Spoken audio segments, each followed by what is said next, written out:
Hey, welcome to Back in the Dave. I'm your host, David Knight, and we are now on episode number 3, the story of my band, Chace. We're going to listen now to how the band grew. I mean, really grew now. So listen to episode 1, how I put Chace together. Episode 2, the struggle that we had trying to find songs, trying to nail down some funk dance songs that sounded really good. But it wasn't, because it was a new band. We were just forming. We were just coming together as a band and trying to formulate some type of sound for ourselves, which was really difficult. We went through a song called On the Money. We went through a song called Right on Time. And Lord knows we went through a song called 20th Century Fox. I don't know where I pulled that song out of my cranium somewhere, but that song was really bad. Though I do hear a new version of that song, which I think I might attempt to do. We'll find out a little later on. But we could not and had a very difficult time finding a sound for the band coming together vocally. As we all know, the vocals on the last episode was like, oh my God, every time I hear those vocals, like the hair stands up on the back of my hand, and it's not because it sounds good. But then I introduced a ballad to the band, to the members, called Share a Little Love. And even though the vocals were really, oh Lord, the song itself, the way we recorded it that night, the way we played it, the way we had guitar playing off guitar, bass playing off the guitar and the piano and vocals, everything just gelled around that song. And we were able to hear, that sounds good. We have a sound. This is a good thing. And part 3, we now build on that. But we now build on that in a very dig down, no joke, no plan. We're going to do this. And I was so dead on it that after listening to Share a Little Love, I began going home and once again sitting on the edge of my bed and trying to come up with a dance funk song. Because keep in mind now, we didn't have a dance funk song still. We didn't have anything that we can get on the floor, get people dancing, getting a fat drum beat and a fat bass line and slamming vocals. We still were very, very shy of that. We had one ballad with some half-cracked vocals that we had to work on. But in this episode, you're going to hear vocals that ain't half-cracked anymore. And you're going to hear a band that comes together with a tight sound. And I sat, like I say, keep saying, I sat on the edge of my bed and I came up with a bass line that was like, whoa, no joke. So let's check it out. Take a listen to it. You're going to also meet our manager, Wiley Hicks, and you're going to also meet our producer at the time, Wayne Morrison, and how all that began to came together and how they began to mold us as a band. And when you hear the end results, I think you're going to be like, wow, unbelievable. Okay, so let's jump in that right now. We're going to go over there now. Check it out. Here we go. Chace, the hits that never happened. So coming off of the heels of Share a Little Love, I wasn't in denial that we still needed a dance tune. We still needed something that was really funky, hit the dance floor, hit hard, keep moving, rock and roll, a big, fat, funky dance song. We didn't have that. And now we're in like really late 1981, so this is late November, probably even early December, right before Christmas. And I'm thinking in my head, okay, the New Year's coming up. It's going to be 1982 pretty soon, and we need something. Share a Little Love was great. It sounded great.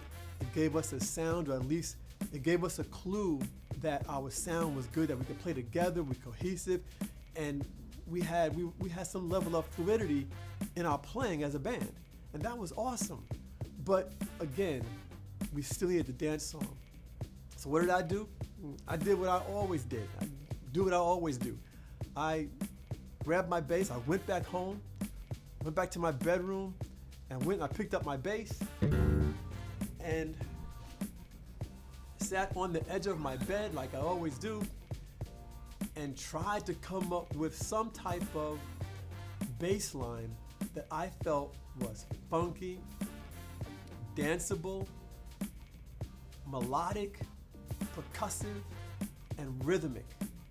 because those were the type of bass lines that was happening at that time. I mean, just think about this. We're going into 1982 now. So Tina Marie's Square Biz was out this year.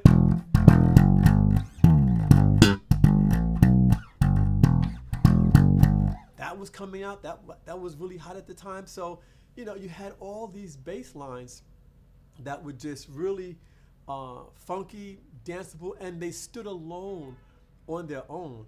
I mean, if you go back to even the mid-'70s, and again, I'll grab one of my favorite bass lines, the bass line from Slide. You know, it could stand alone on its own. Stand alone means you need drums, keyboards, nothing else behind it. Just playing the bass line, this.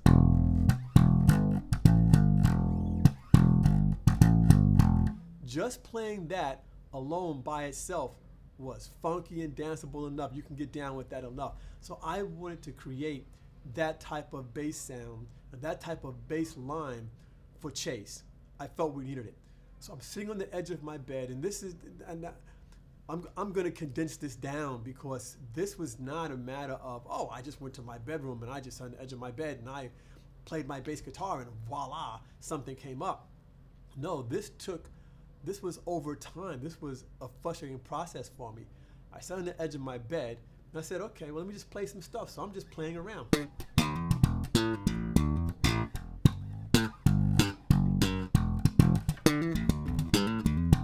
Nothing's coming out still, nothing that makes sense as terms of a bass line. So I start playing bass lines like Square Biz, like Slide.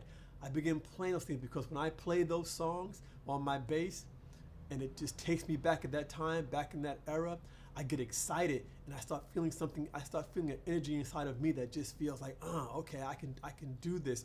You know, I can play this, and so I'll just do that. I'll just start playing those type of bass lines, see what comes up, and I'll start playing stuff. And still,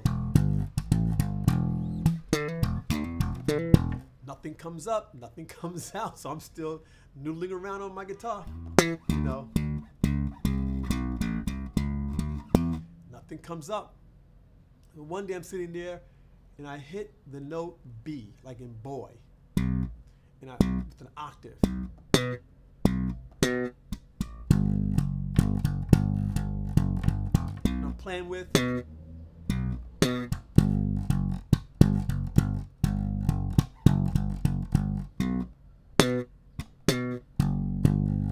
You know, and it's like, okay, this sounds kind of cool. I'm getting excited because this to me is beginning to sound a little bit funky, a little bit danceable. I don't know why, but it is. And this part here, right here, I felt something there. And to this day, I don't know why, but I did. But so I tried to build on it. And nothing was coming out. And I guess a few days or a few hours, whatever it was, I don't remember, we're talking 42 years ago, I came up with a little bit more to it. That got me. I was like, oh, okay, let's go with that. So.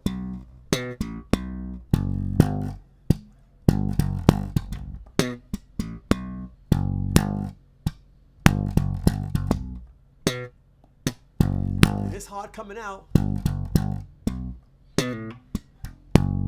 But I'm excited, and it's just still. And I'm still not quite getting it. And I just sit there, I just kept doing this, kept doing it, just kept. And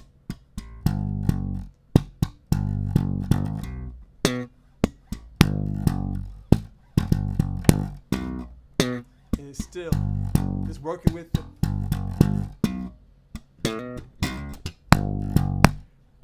And then I reversed it. I just reversed it for some reason. It just reversed. I just did. And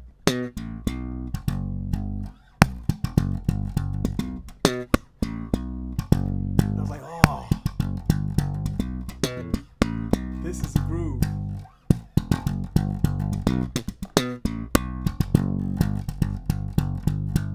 Started messing with it.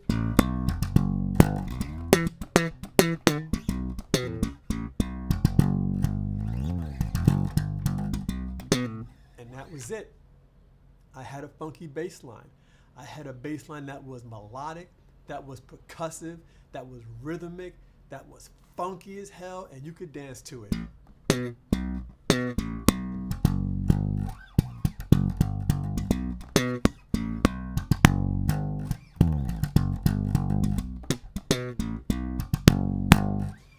And that was it. That would become a really kind of cool tune. But of course, it was just a bass line, and it was funky. It was everything I wanted it to be, but it still was missing drums and keyboards. So I took it to rehearsal and said, "Hey guys, check it out. I got this bass line here. What do you think?"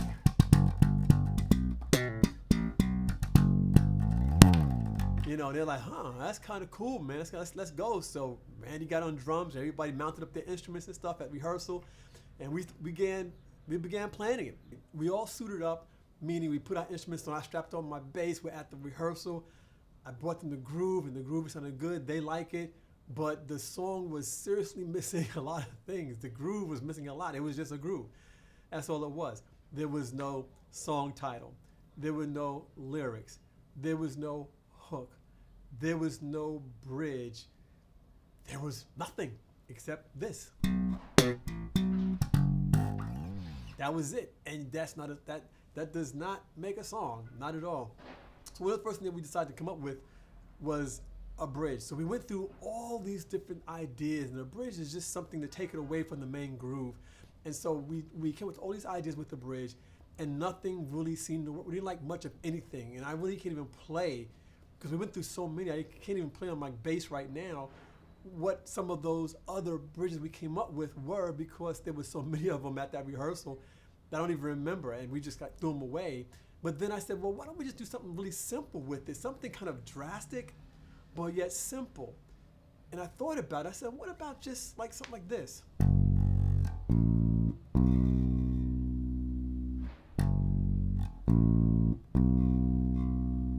And repeat it, just so. And then come back, build it back up, drop it down, hold it, and then back to the groove. And that worked. I was surprised that they all actually liked it. I was really surprised about that one, right? But we worked it. So we put the two together. We came up with the.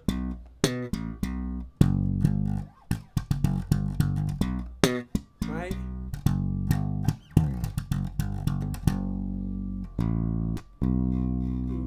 It worked. La la la. It's all kind of cool.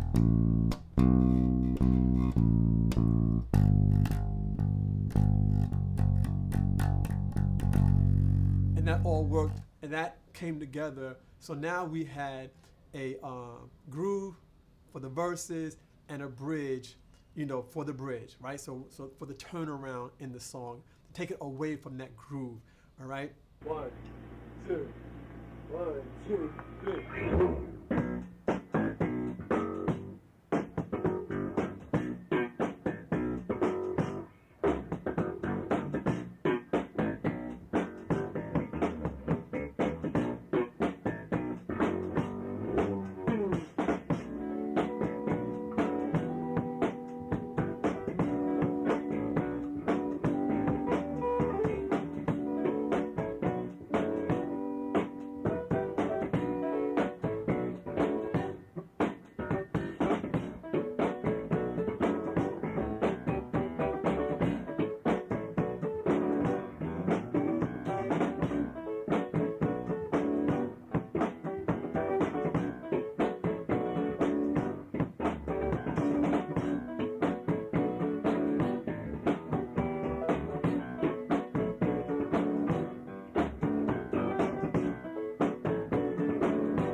Okay, you see what I mean? It really didn't come out all that great the first time we played it, and I didn't play the whole thing because it's just really too long, so I didn't get into the whole thing. It just goes on forever, like 20th Century Fox did. Just like we played like 20 minutes, 30 minutes, almost a half hour straight, nonstop. But that's how we were kind of getting into the groove of it, seeing how to make it feel and coming up with ideas and stuff like that. But you can still hear the essence of a dance tune, of a funk tune, shaping, molding, trying to come together. Again, you're gonna hear the whole progression of how this song was built and how it was stacked to the very end. And the elements the things that you just heard in this last recording, you're gonna hear how they were produced, how they were put together, and how they all came together. So obviously one of the first things that was missing from this song were lyrics. And lyrics, an intro, lyrics, and the hook. So we began to work on now an intro, and we went through a bunch of intros for the song, right? And I don't remember all of them. I don't remember actually any of them at this point. We went through a bunch of intros, but we got, as we kept going through them, I said, well, what about this, guys? Because I'm thinking big. I always think big, spectacular. Ooh, wow, I'm always thinking that. And it's like, okay. So I'm thinking, bam, bam, bam, bam, bam, bam, bam. I'm thinking that. So I'm like, well, what about this? And then we come into the groove, and we tried it. And that's how that came there. So when you heard that play, that's how that got there, okay? So now we had that. We had a basic song structure. We had an intro. We had the hook and verse.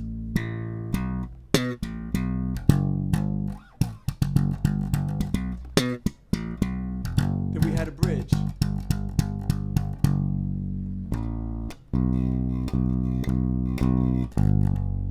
Playing bad notes.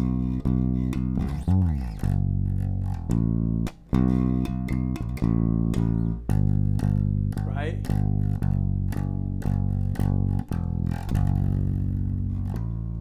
Okay, so my sloppy playing, who cares?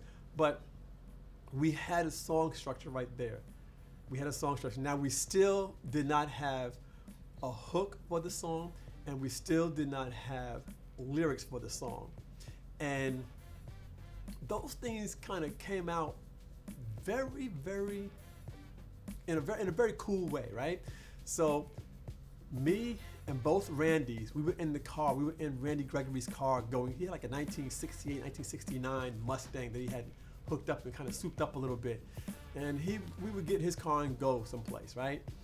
And we were going someplace one day. So Randy Gregory's driving.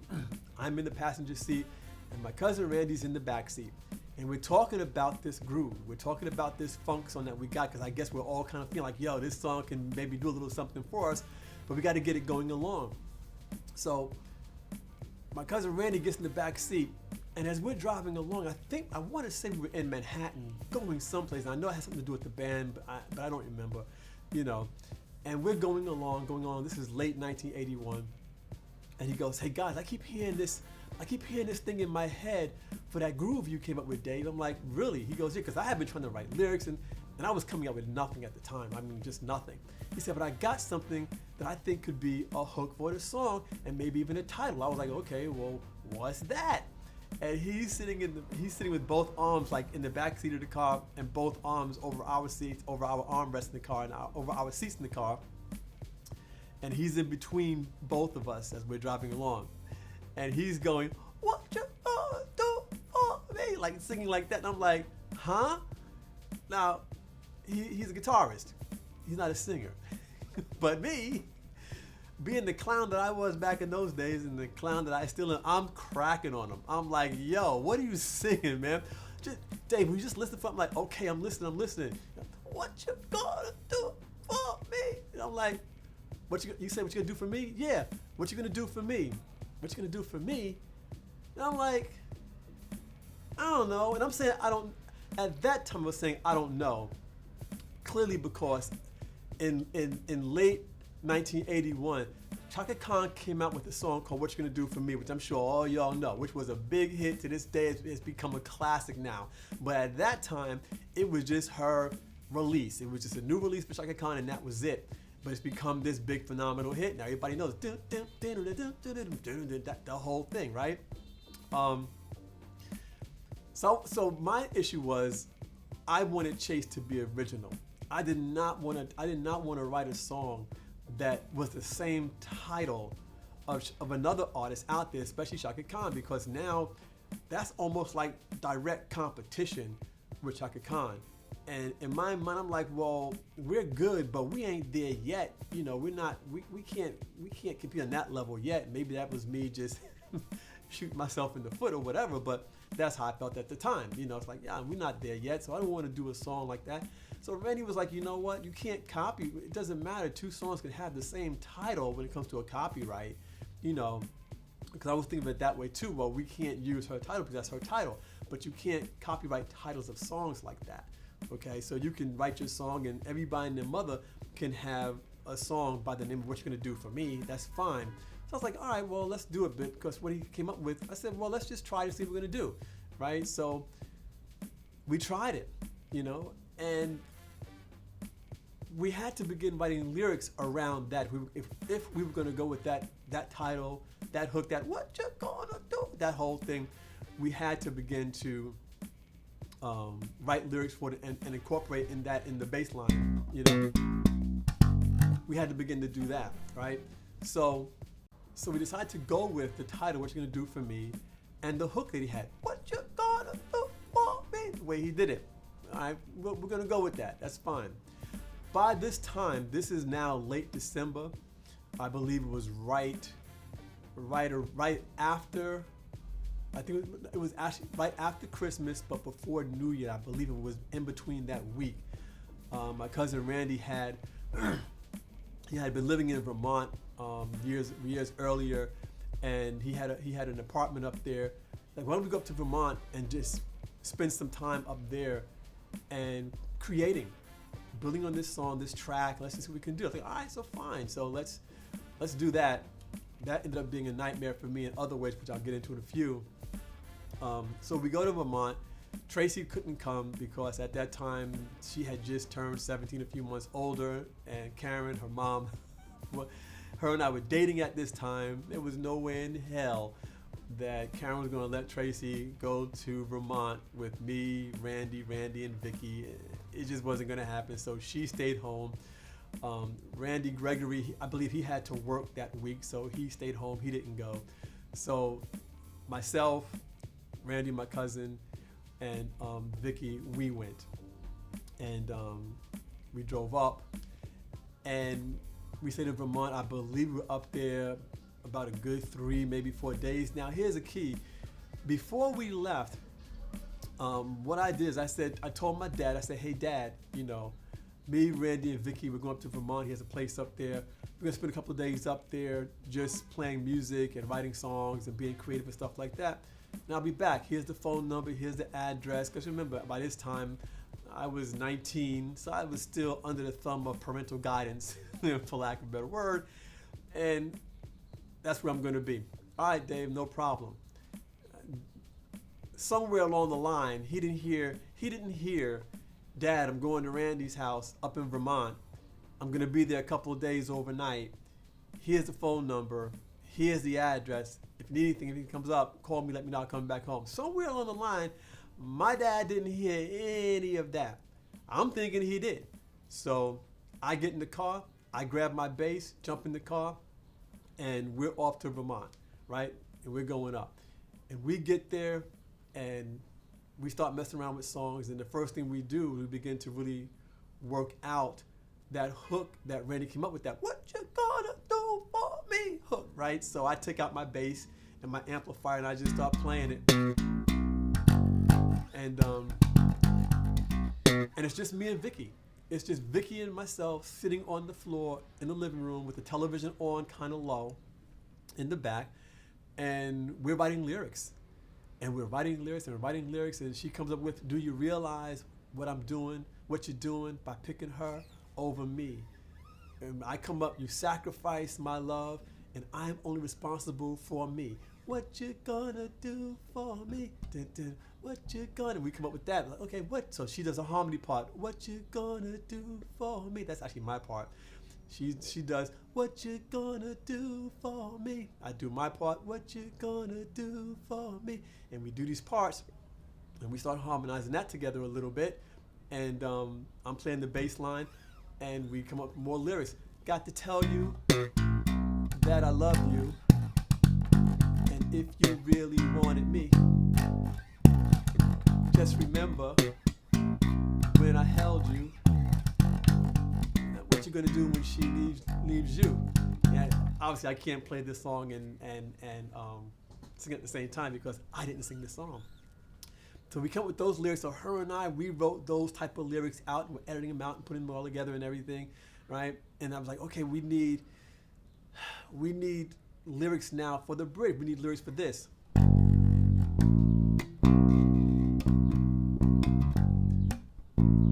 Now it's kind of funny because, like I said, we had all the other lyrics kind of not 100%, but we had good ideas down. And in the background, as I said before, there's a television playing on low, and I happen to turn and look at the television, and as I'm looking at the television, a Toyota commercial is on. That old Toyota commercial, oh, what a feeling to drive a Toyota, right?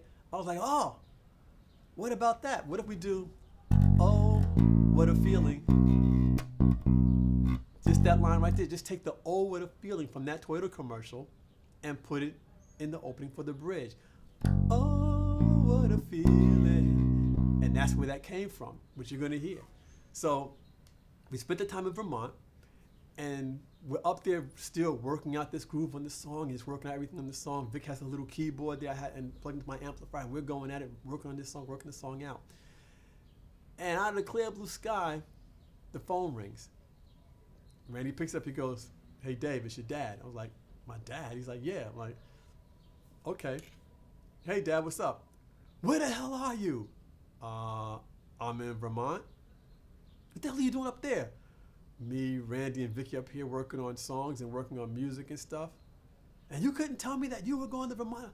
But I did tell you, Dad, look on your dresser drawer. You're going to see a piece of paper with the address and the phone number. He looks on his dresser drawer. He doesn't see it. It's not there. And I'm like, okay. So now he's going off on me on the phone. He's going off, literally going off on me, which is, going off is a word I used to say all the time back in those days. He's going off on me. And so I get pissed. And I'm like, look, man, I told you. I gave you the information. I gave you the address. I gave you the phone number. I gave you everything that you and or mommy would ask for back in the day. I gave you all that stuff. If you ain't got that, ain't my problem. It ain't my fault. Oh, he really lit up them, boy. Oh, God. He really lit up them. When I said that was the first time I really ever got at my father. I did that once with my mom when I was 16. And when he found that I did that with my mom when I was 16, he came back home, well, Dave, you know, let your mom know this, let your mom know that, and just have some respect for your mom. And he was all cool about it because I went off on my mom. This was when I was 16. I went off on her. But now, 3 years later, when I go off on him, there's a whole, let me tell you a goddamn thing. You'll bring your ass back down here right here, right now, or I'll throw your crap out on the street and you won't live here no more. And I was like, well, fine, then throw it out. I don't care. Click. And I hang up the phone. So Randy and Vicky look at me like, and crickets, man. What happened, Dave? Yo, I don't know. He's flipping out, telling me that I didn't tell him I was coming up here, that I didn't give him the phone number, I didn't give him the address, nothing. But I had. He's like, but you did, Dave. I'm like, I know I did. I'm like, you know what? Forget about it. I'll worry about it when I get back home. If my stuff is on the street, I guess I'll figure it out. I may come and knock on one of y'all's doors or whatever. So a few more days went by. I didn't go home right away because I have my pride. I have my things to prove to my dad. Screw you. I'm 19 years old now. The hell with you. You know, I'm still living under your roof, and I'm still eating your food, and I'm still using your electricity, your phone and stuff. But who cares? You know, I mean, come on. We were all 19 once. That's how I felt. I don't care. You're supposed to be doing this for me because I'm your son, you know. Well, I've learned a lot since my 4 children have been born. I have one going on 19 in about 7, 8 months. So I get it now. Oh God. Um, so we spend some more time to work on the song and everything. And then we now are going back home, taking the trip back down to New York from Vermont. And I'm scared. I'm in the car and I am scared because my father was no joke at all back in those days. He was no joke. He was not, as he would say, I'm not your goddamn play toy. And he meant that. He was no joke. He wasn't a toy. Do not toy around with Anthony Bernard Knight. It just wasn't happening, right? So I was scared. And I was that kid that got those ass whippings all the time growing up. But I had reached a point in my life with my dad where I'm going to go nose to nose, toe to toe with him, and nose to nose. And I was prepared to do that if it came to that. But I would, oh my God, y'all just don't know how scared I was. So we drive back home, and we get to the house. His car is not in the yard. I was like, oh, there's a buffer. His car in the yard, he ain't home. Hallelujah. So I go in the house and I put my bass up in the room. I sit it down back on the stand. I put my clothes, my luggage bag down, and I go back downstairs and I go across the street to my grandmother's house, right? And I ring the bell. David, I'm like, hey, Nana, 1 minute. So she opens the garage door. I go upstairs. You okay? I'm like, yeah, I'm fine. I'm like, why? Your father is pissed off at you. I'm like, okay. She's going to rub it in now, boy. She's going to really rub it in. What did you say to him? I said, I told him that where I was going.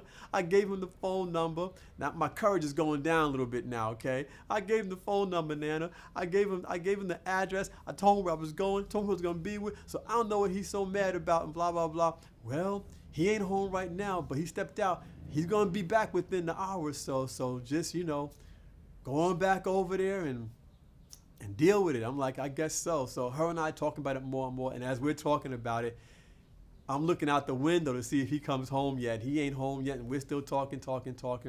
And I look out the window, and I see this car pull up in the garage. I'm like, oh.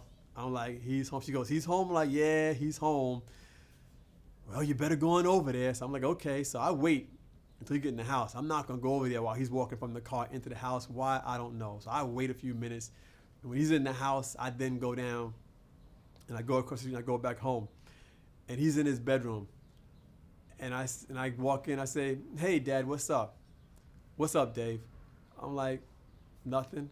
And you can still see he's sizzling, but he's calmed down now. So back then I was like, okay, he's calmed down now. So I can work my Dave Night charm up in there and get him, whatever. And I said, look, Dad, I gave you all the information. I'm like, I'm 19 years old now. There's no reason why I cannot go to Vermont and not have you bugging out on me. I gave you information. Well, I don't see it. I'm like, it's right there. You looked at the wrong dresser drawer. It's right there on your night table. And there was a little sticky. Dad, I'm going to Randy's house. Here's the phone number. Here's the address. I'll be back this day, this time. I said, look, all the information is right there. I'm not trying to play games with you. I'm not trying to mess with you or nothing like that. But I'm 19. Come on. So he looked at the paper. He goes, oh, yeah, okay. Well, next time just let me know. And I wouldn't turn around and just go, but I told you face to face, and I gave you the damn sticky with the information. What more do you want me to do? But I was like, Dave, let it go. So I let it go. I said, okay. And I went back up to my bedroom and called it a day because I wasn't trying to get stuff thrown out the street. And I had to look to make sure that nothing in my room had been thrown out, right? So moving forward, I got through my dad drama, and now I had to refocus back on the song. We have a rehearsal coming up. We now have a song. We have an intro. We have verses. We have a hook. We have a title. We have a bridge. We have a full song now called What You're Gonna Do For Me. And I'm psyched because I want to now go to rehearsal and start working on this song with the entire band, right? And so that day comes. And when that day comes, of course, I had to record it. And we got some recordings of that. So I'm going to play the recording that we did for you right now. I'm going to play a recording that we did, What You're Gonna Do For Me. after the first recording that I did of the song, that the whole band did of the song, after the Vermont trip, when we had the full song together. So here we go. What you're gonna do for me after the Vermont trip. Check it out.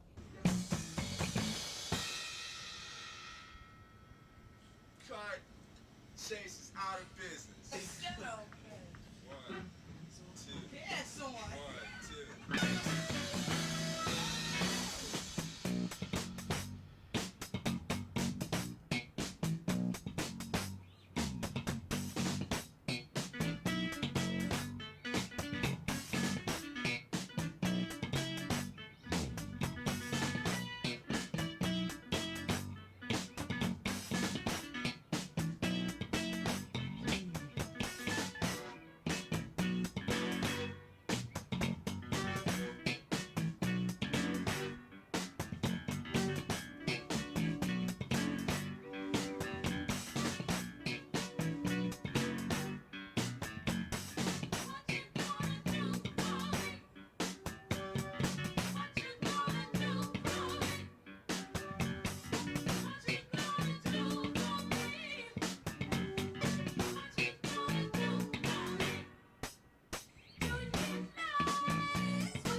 Okay, so now you hear that's how it sounded when we first came back from Vermont. It was still really raw. It was still very much in the rough, but what we did have full lyrics. We had a hook. We had the hook with Tracy and Vicky singing the hook of the song. We also had a vocal bridge. So now we had the full bridge with the vocal, but also some of the music changed when we came back from Vermont too. We added some stuff into the music. So Vicky put in this really cool piano riff at the beginning. That whole thing, that was really cool. It got embellished and sounded really great as the song grew, as the song progressed. We realized that while that was a good intro for the song, it was a bit quick. It was like, for some reason, everything we did was like with high anxiety, like just tight and like fast. I don't know. That was probably my energy just spraying among the rest of the band members. I don't know. But that became the intro for the song. That changed as well. So what I'm gonna play now is we did, after several days and several weeks of working and massaging the song more and more, with the new intro, with Vicky's piano riff at the beginning, the new hook, the new lyrics, the new bridge, the whole thing. Now we have a song that's better arranged, right? So even after the second bridge, I come up with this tail end kind of thing. So you do the whole bridge, you know, this, right? But then I said, let's put something on the end of this. So we put in, and that led right into some really cool stuff. So what I'm going to play now is this recording, as I was saying, this recording after several days and several weeks of working on the song and massaging it out some more with all these new things in it. And because we had all these new things in it, we wanted to record it a little bit more professionally. So we asked the owner of the studio if he can turn his microphones on and just let us record the song. And he did. And so this recording has all that stuff in it, okay? All the new things. So check it out. This is what you're gonna do for me after the Vermont trip, right? With it being massaged and playing a little bit more. So let me stop running my mouth, and here we go. What you're gonna do for me, better arrangement, tighter arrangement, just more solid. Here we go.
okay, so you hear what I mean? So those things were, it just made the song, those changes just made the song so much better, so much tighter. You know, it was still choppy though. I mean, it was still very, you know, still very choppy, and it still wasn't flowing, it still wasn't all there. But what we're hearing now, well, all the ideas are coming out, all the ideas are coming in, they're being massaged, they're being worked on, and all that. Even the intro, if you notice in this one here, the intro went from this,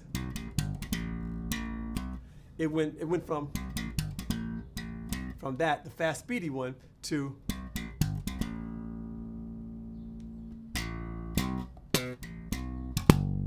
it just felt better holding it out a little bit longer.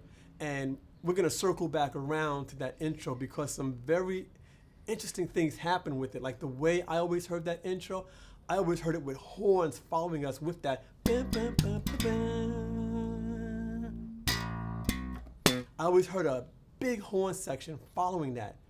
That didn't happen, right? That never happened. Something else later on happened, which I kind of liked a lot better than the horn idea, but I think several of the members of the band kind of didn't like it. And we'll get into that a little bit later. So what I found was that once we got to that recording, in my mind, it's like I kept feeling like we couldn't get the song any further than that last recording that you heard. It just kind of just stalled out. We were kind of tapped out for ideas, but we knew that the song just kind of wasn't there yet. So I felt something was needed. I felt new blood, new energy, knew something was needed because to me, we hit a brick wall. It was just like, that's it. So what I did, I don't remember exactly when, but what I did is I went back to college. I attended, all of us except for Tracy and Vicky, me, Randy, and Randy. We all attended Five Towns College of Music, which was out in, at that time, oh my goodness, at that time we had moved, no, we were still in Merrick, Long Island. Right, the school later on moved to Seaford, Long Island, and then from Seaford, Long Island, it moved out to Dix Hill, where it is now a huge facility school out there now. But anyway, so I went back to school, and I went to, at the time, I believe it was my ear training teacher, Pt3. He was also the guitar teacher for the school. He was teaching Randy guitar stuff, and Randy was in his guitar class. I was not. I was in the bass class with Mr. Kaliski in his bass class. But anyway, so there was always something about Pt3 that I liked about him. I don't know what it was. I thought he was a really good guitar player, a jazz guitarist. I thought, compared to many of the other professors and teachers in the school, that he was more progressive. He was more modern. You know, now he was, I guess at that time, he must have been probably in his 40s, I think, at that time. But to me, he was still more progressive and more modern than most of the other professors and teachers there. I mean, you had some that were just really hardcore professors and teachers of music, like you know, class, sit down. And I was like, ew. But Pt3 wasn't that. He was definitely more progressive, definitely more up-to-date, more modern, and more willing to listen to what we were talking about. And so for me, that really resonated pretty strong with me. So I approached him one day after class. I said, Mr. Ogene, we have a band together, me and Randy and the other Randy, the drummer, and you know, we have some songs that we think are kind of cool, but we kind of need a manager. I feel like we're kind of like stuck someplace, and would you mind managing our band, is basically what I said. And he was like flattered and he was honored, and he said, you know, I don't know, but Dave, I'll come down, I'll take a listen. And he actually kept his word. He did that. He came down, he sat in on the rehearsal, and he heard where as far as we could get those songs. So we were still playing Right on Time. We were still playing Share a Little Love. We were still playing On the Money.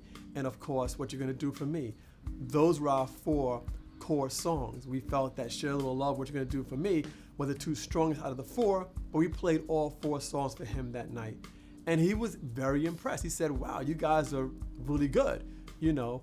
But he also said, I don't think I'm the one to manage you guys. I don't think I'm the one.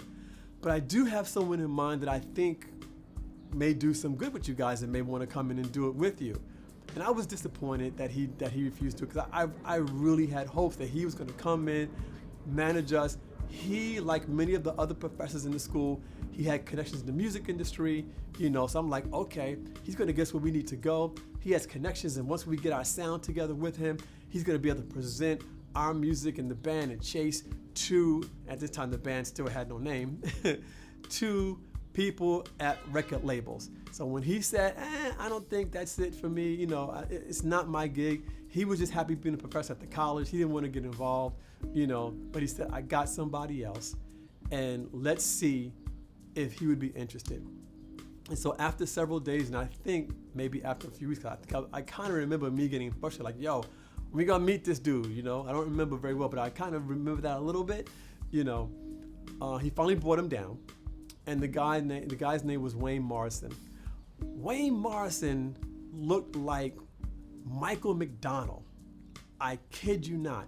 He looked like Michael McDonald almost to the T. I mean, like all whited out, hair-wise was all whited out, and he just had that 70s keyboard player, guitar player, Michael McDonald, blue-eyed soul kind of look. Now, come to find out, Wayne was not a producer, but Wayne was an arranger. And he came to the rehearsal, he heard the songs, and he liked the songs. Of course, he picked What You're Gonna Do For Me as the main song to begin to work on, and that was cool, and that was fine. But he was an arranger. And what he was doing, again, this is hindsight now being 2020, and not being 2020, 41 years later. This is hindsight being 2020, several years later we found out, like not long after the band broke up, that arrangement was his real strong point. My understanding was he had worked with Aretha Franklin on some stuff and some of her projects, arranging songs or whatever, really strong on TV commercials and jingles, excuse me, TV commercials and arranging TV commercials and jingles and stuff like that. But I think he was interested in Chace because it was his opportunity to maybe segue from song arrangement into song and music production. And I think he felt that if he could produce Chace and Chace became successful, he could move into production and then begin to get other artists and other bands in producing them. And at that time, there was a lot more money in production than what there was in arrangement.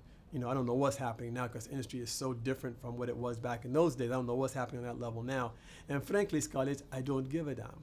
So Wayne began to focus, once he was brought into the mix, he began to focus on the rhythm section first, because without a rhythm section, you have no song. Everything is built on the rhythm section.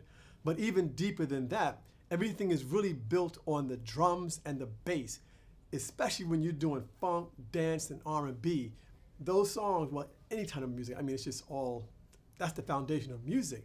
So what he turned to was Randy and myself, because we just really weren't playing the drums and the bass like good. It was just kind of sloppy, and it was very chopped up, and very, the music word for that is syncopated, very syncopated.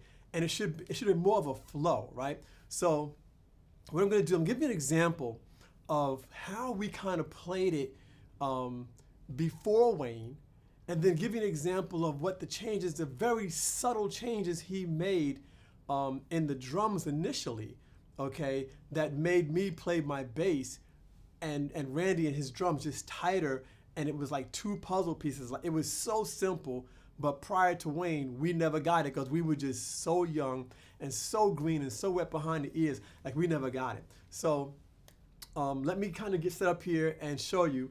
I have my little drum stuff here going. So let's just give you an idea of how Randy was playing the drums at that time, okay? It was more like this, like a...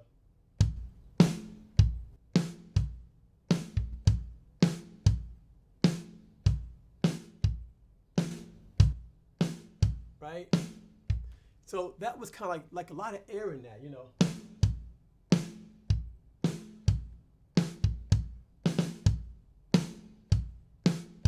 And it worked. Essentially, it kind of worked because he was playing right along almost note for note what I was playing on bass, right? So what I'm gonna do is now just give a little idea of how Wayne tweaked it on drums, which just made it like boom, just made it like kind of cool. So watch this. This is what Wayne tweaked and how Randy actually played it.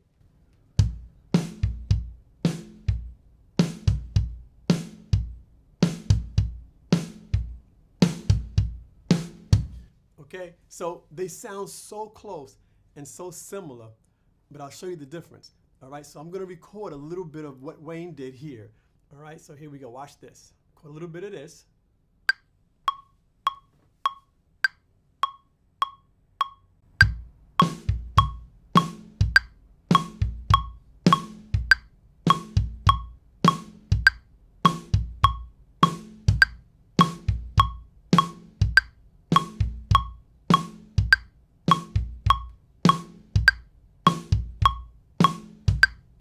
Okay, so that's how Wayne kind of tweaked it.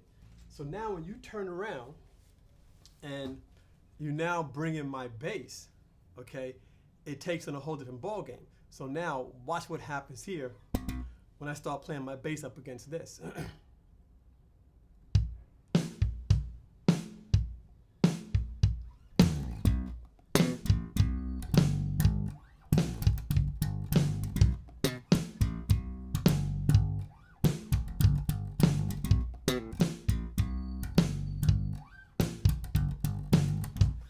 Okay, so you see how that actually grooves, right? It just kind of hones in and just sounds tighter, more danceable. You know, it just works much better. And that's like one of the first things he did is he came in and he took a screwdriver and a wrench and he tweaked Randy a little bit and he tweaked me a little bit. He even tweaked me to the point where in the verses where Vicky was singing, okay, I was playing the bass line.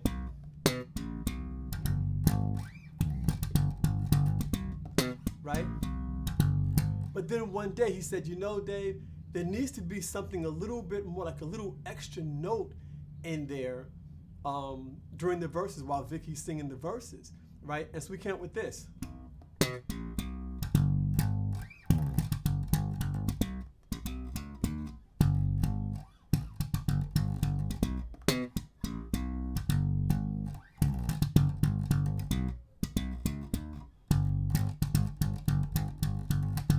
So, but I only played those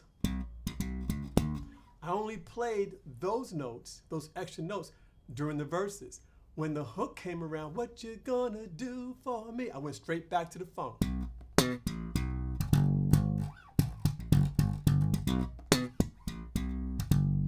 And those little subtle changes began to open up and expand the song. And these are the things that if you go back to part 1 and part 2 of the episodes here, of the show here, you'll see that those were the things that we just wasn't doing. There was a difference, which we didn't understand back in those days. There was a difference between playing live on stage and recording in the studio. So the way you would play a song on stage live in concert versus how you would play that same exact song in the studio were two whole different things altogether. And that's what we didn't understand back then, okay? And at the end of the day, what we were doing is we were, whatever song we wrote, whether it was What You Gonna Do For Me, Right on Time, On the Money, it didn't matter. We were playing those songs as if we were playing live at Madison Square Garden or at Shea Stadium or something. We were playing them as if we were live in concert. But that's why Share a Little Love was so different, because us not knowing, we played Share a Little Love as if it was a studio, as we were in the studio playing it and recording it in the studio for a record. And that's why Share a Little Love sounded so different and sounded so much more unique. And even though the vocals that we were doing, it was my first time singing in the studio, it was Tracy's first time recording and singing in the studio also, so we were sharp and flat and vocals, couldn't catch our breath. I mean, vocals on Share a Little Love, go back and listen to it, were horrible. But still, the recording and the music side of it was still it sounded more like a recording, and we couldn't figure out why.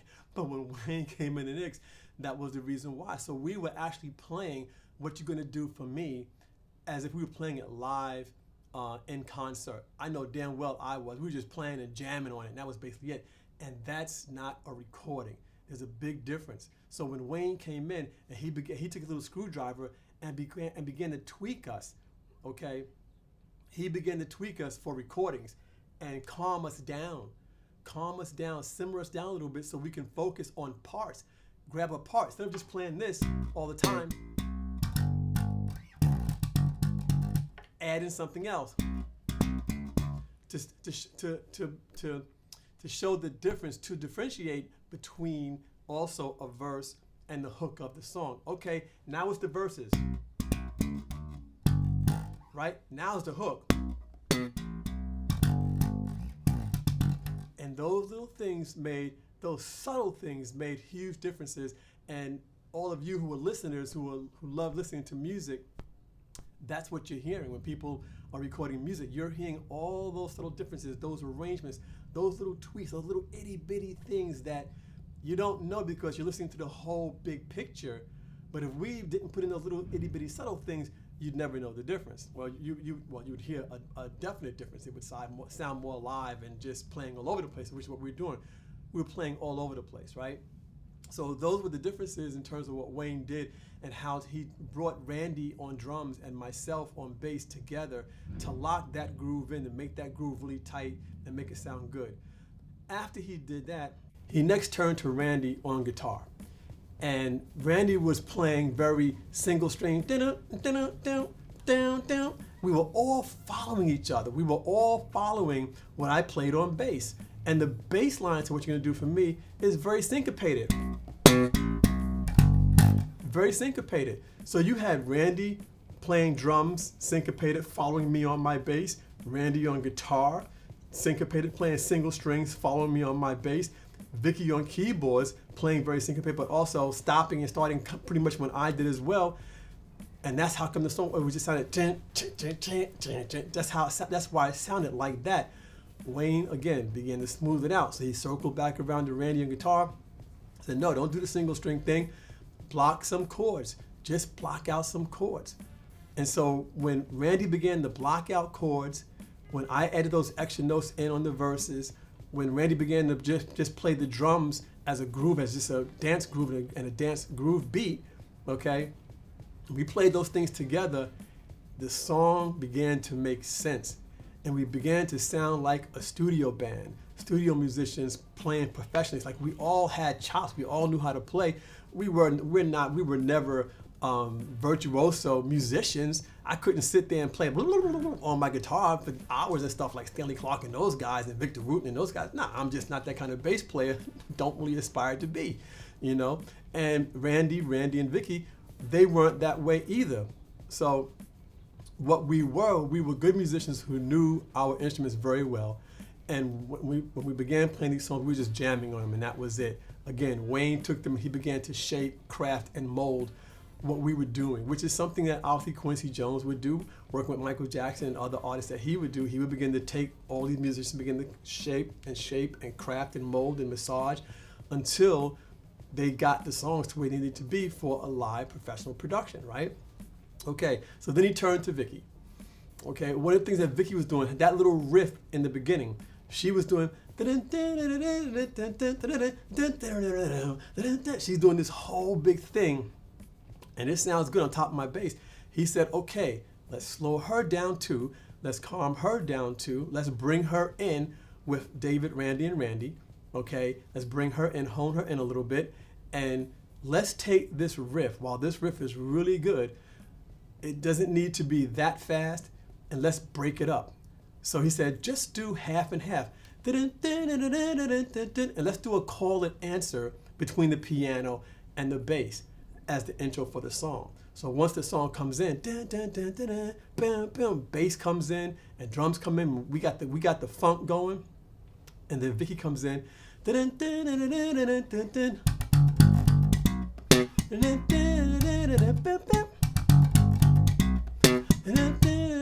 and that was that call and answer between the bass and drums, and that's how that came in. So he's massaging everything, calming us all down, slowing us all down. If you listen to the previous rehearsal recordings in the other episodes, earlier in this episode, you'll hear just how fast we were playing this stuff. I mean, it was just like hot. You would think we were on some type of drug, just playing it, right? He calmed everybody down, made everybody lock everybody in together, and then we began to just rehearse that, right? And then he began to look at arrangement ideas and stuff like that. But once that stuff was done, we were able to record a rough demo of the song. And once we had the little rough demo going, it was an instrumental version of the demo. We then took that demo and we went to Wayne's house. He lived in Bayside, Queens, which wasn't far from my high school. We went to his house, and once we went to his house, he had like a little, I think it was either a 4-track or 8-track studio in a very small, very small bedroom in this, I think, 2-bedroom apartment. Or was the 1 bedroom, and then him and his wife slept and lived in the living room. I don't even remember at this point, because you're talking 41, 42 years ago. I was 19. One thing on my mind was playing my instrument, and that was pretty much it. But I do remember that room being very small. But he had either a 4-track or 8-track. I think it was actually a 4-track. Multi-track TAC machine, which was the old version. For those of you who are on YouTube, you see behind me my 8-track multi-track tape machine behind me there. And he had one of those in his small room. And we took the instrumental of What You're Gonna Do For Me, we recorded it on his multi-track in his room, in his little studio. And then he began to work on vocals.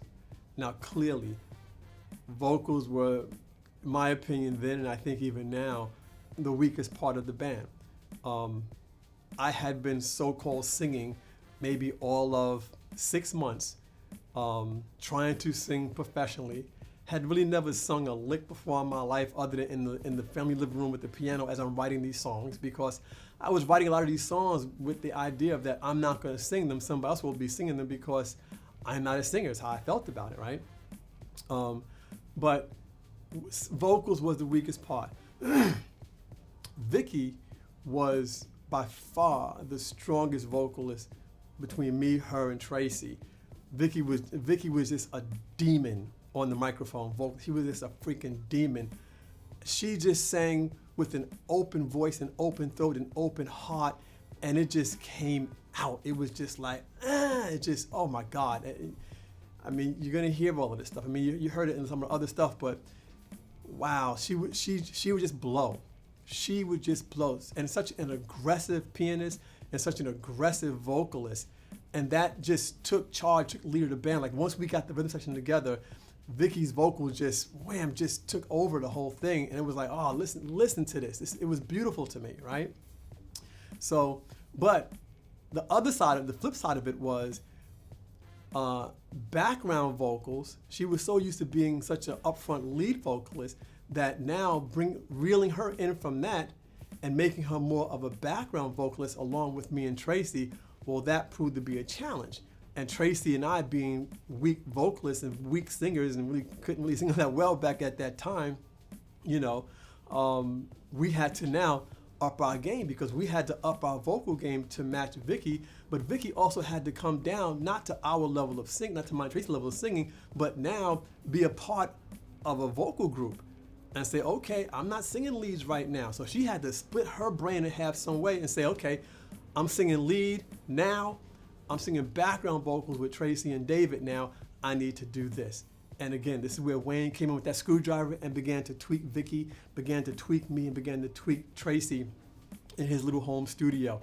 And it was tight.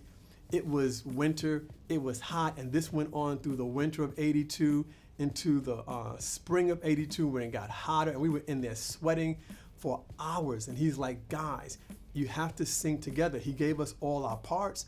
You got to sing these parts like together. So we learned how to sing together. But once again, we learned there's a difference between singing together and a difference between singing harmony parts together as a single sounding voice. And that's what we had to accomplish next. And we were just all over the place. I mean, it was so much fun. I gotta say that. Oh, it was a lot of work, but it was so much fun because sometimes, again, I was 19, so my voice was changing. So sometimes my voice would crack, and I really wish I had those recordings from Wayne's house, but that was his stuff, his gear. So he may, I don't even know Wayne's still alive. I hope he's still alive, but if he is, I would find him. But I really wish I had some of those recordings from those vocal rehearsals at his house back then because, like I said, I was 19.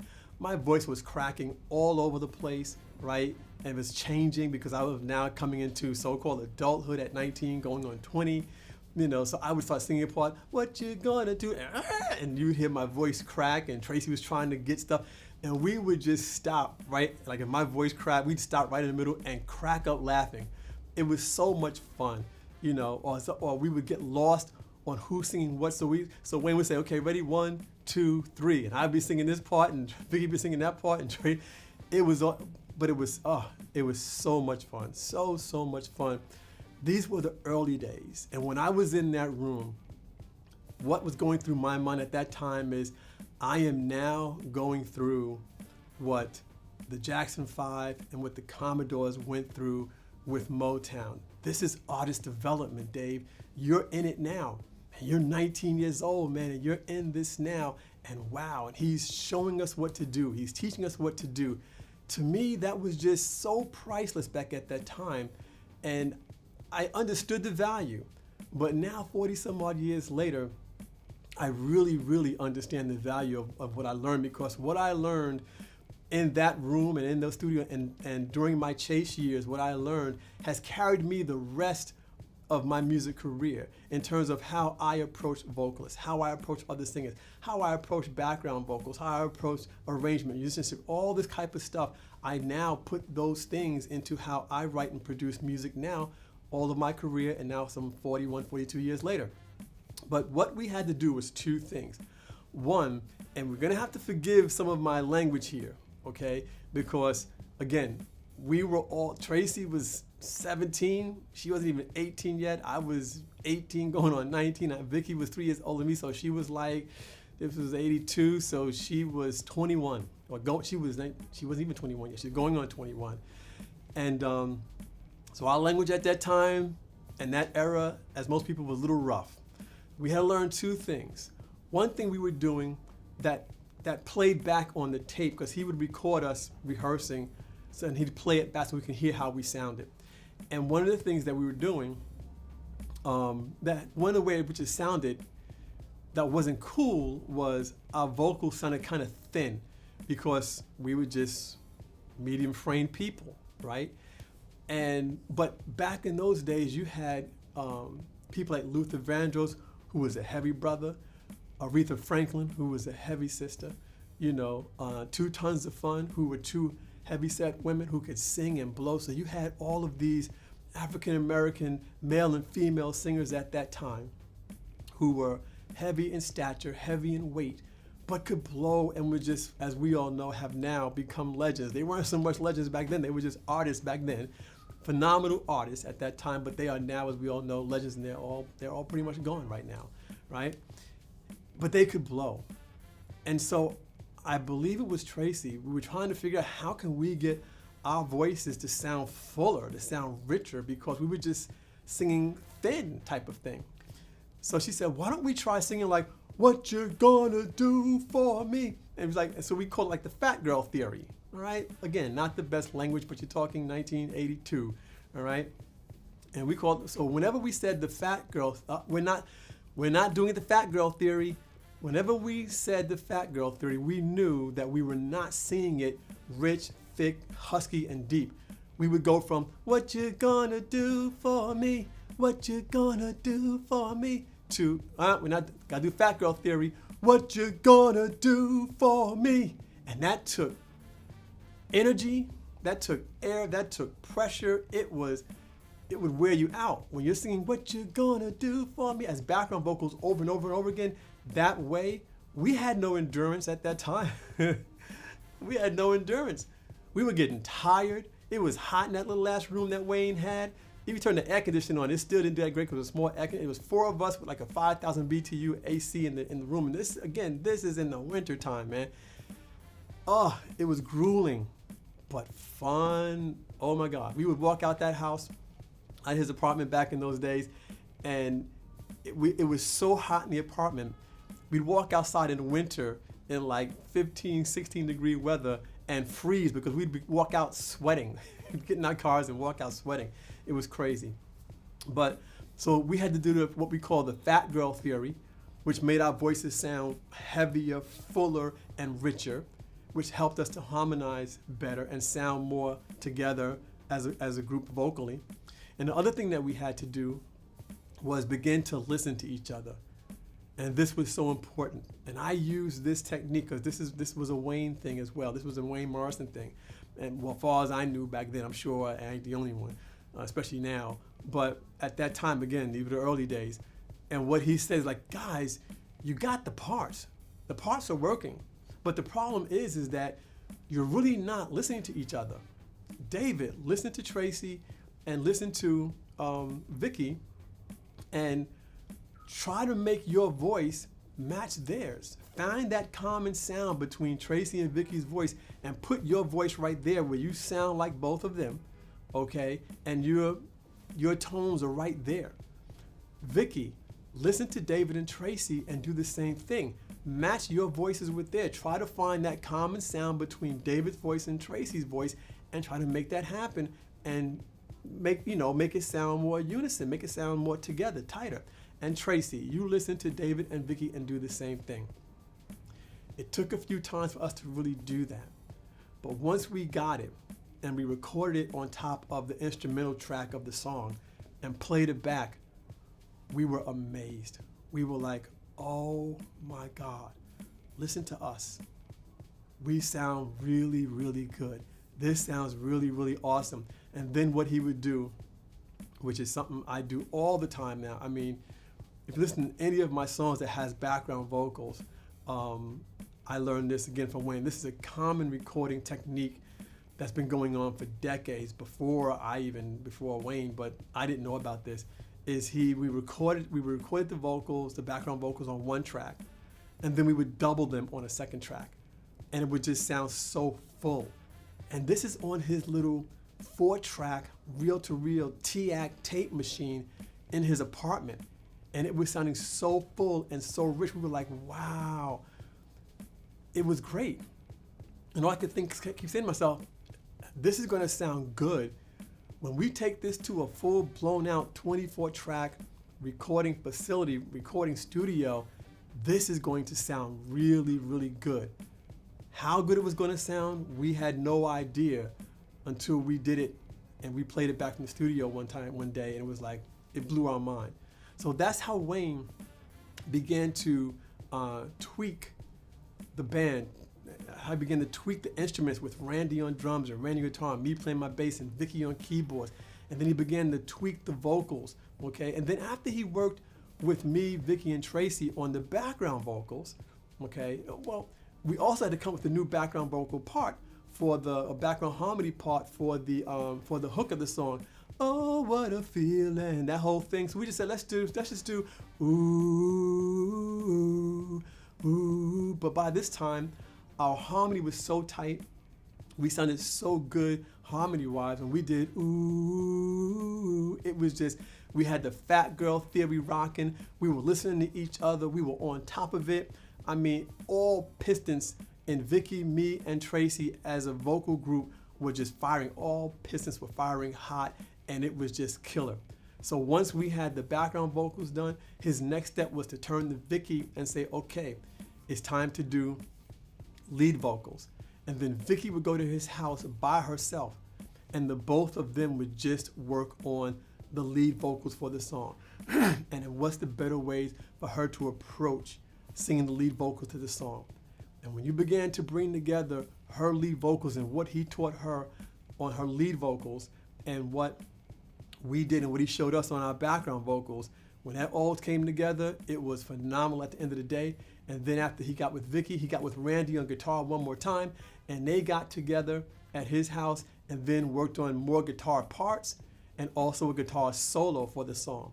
And then there was this one more thing, because this was a little bit of controversy in the band. I liked it, but I think Randy, my cousin on guitar, and Randy the drummer didn't like it as much. As I said earlier, I came up with this idea for the intro for the song. And the intro was just really simple. And that was the intro that I had.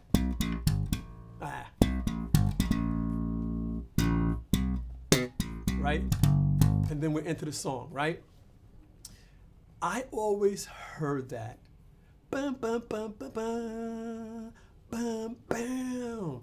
I always heard that with a full blown out horn section. That's how I always heard it, okay?